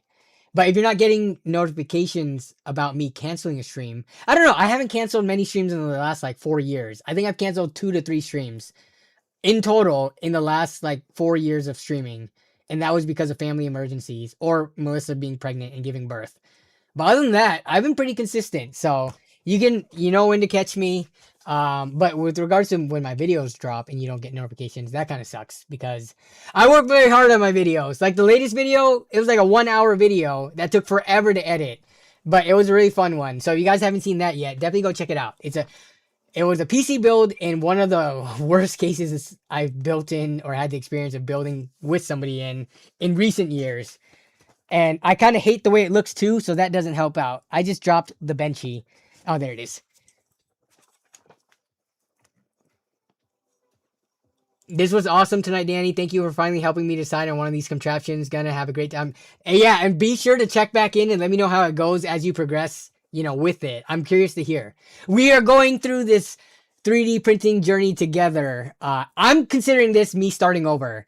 I'm trying to just forget my horrible experiences with the Creality and this moving on. I hope, it's just smooth sailing and I can do a lot more now.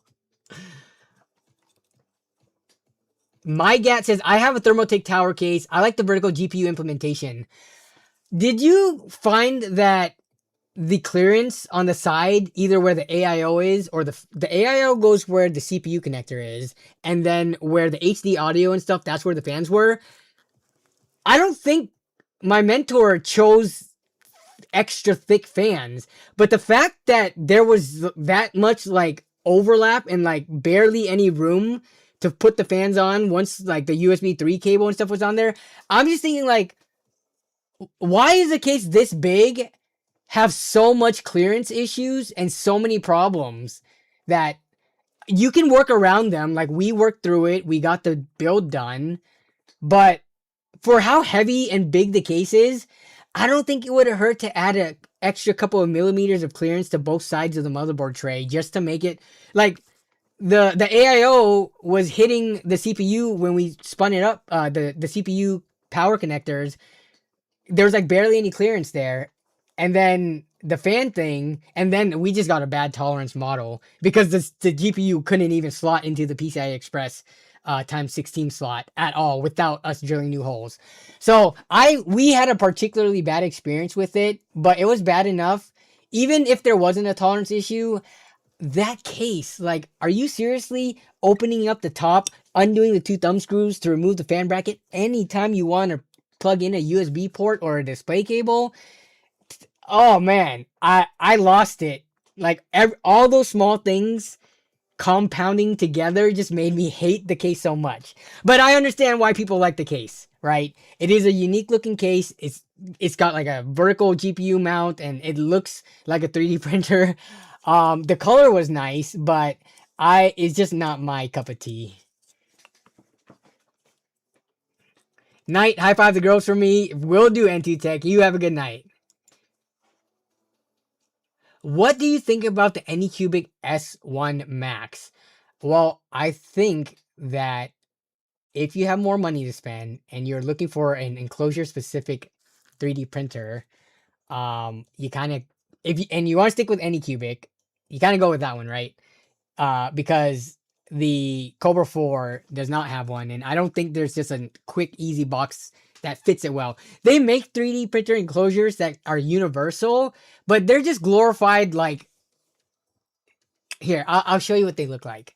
If you want a 3D printer with a box, here, 3D printer enclosure. You kind of have to think ahead and buy it already, because otherwise you're just buying one of these generics like zip up boxes with a soft side panel. Like, this is what you're gonna get otherwise. And I don't know about you, I would rather, if I knew I needed a box specifically, I would just go for a printer that has the box. I think I'll be fine with this open one, right? Because again, I'm restarting my 3D printing journey. It's fine. If I find I need one, then I'll probably upgrade to a printer with a box like the S1. But yeah. And again, that's not like, there are a lot of good printers on the market now. 3D printing has progressed so much compared to when I first bought my Ender 5 Pro. There's a lot of options. Definitely check out Reddit threads. Usually people compare the similar priced ones. So you're going to get, conversations about the S1 versus the equivalents from the other brands about that. Just do like half a day's of research on Reddit, or the 3D printing forums, and just see what people have to say about them. I can't tell you everything off the top of my head, and I can't recommend a printer that I don't have in front of me. But for a affordable bed slinger one like this one, I want to say I could recommend just based on what we've seen so far.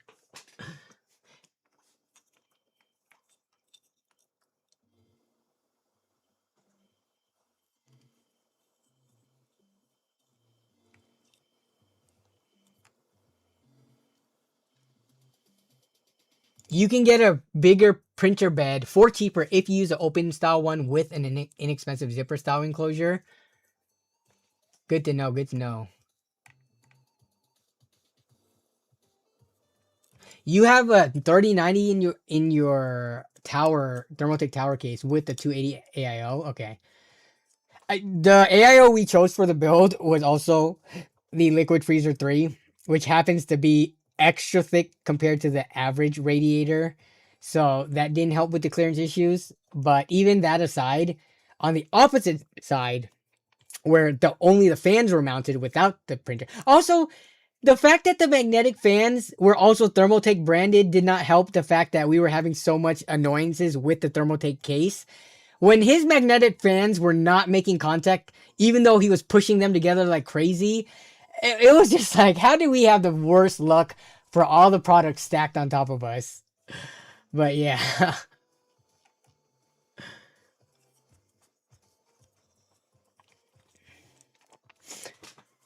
But all right, guys.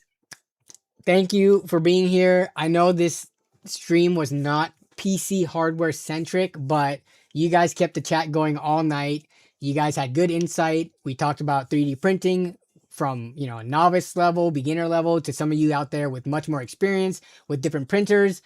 You guys kept the chat going all night while I was getting this thing set up, getting it calibrated, and then printed this. So thank you for the successful stream. I appreciate it. And yeah, I will see you guys same time tomorrow, and we will talk Computech. So everyone have a good night. Have a great rest of your evening. And yeah, I'll catch you all tomorrow. Hopefully, if you can't make it, maybe you can catch the VOD. But otherwise, I'm in the Discord server. So you guys have a good one. And we will see each other in less than 24 hours if you are going to be here tomorrow. Bye-bye.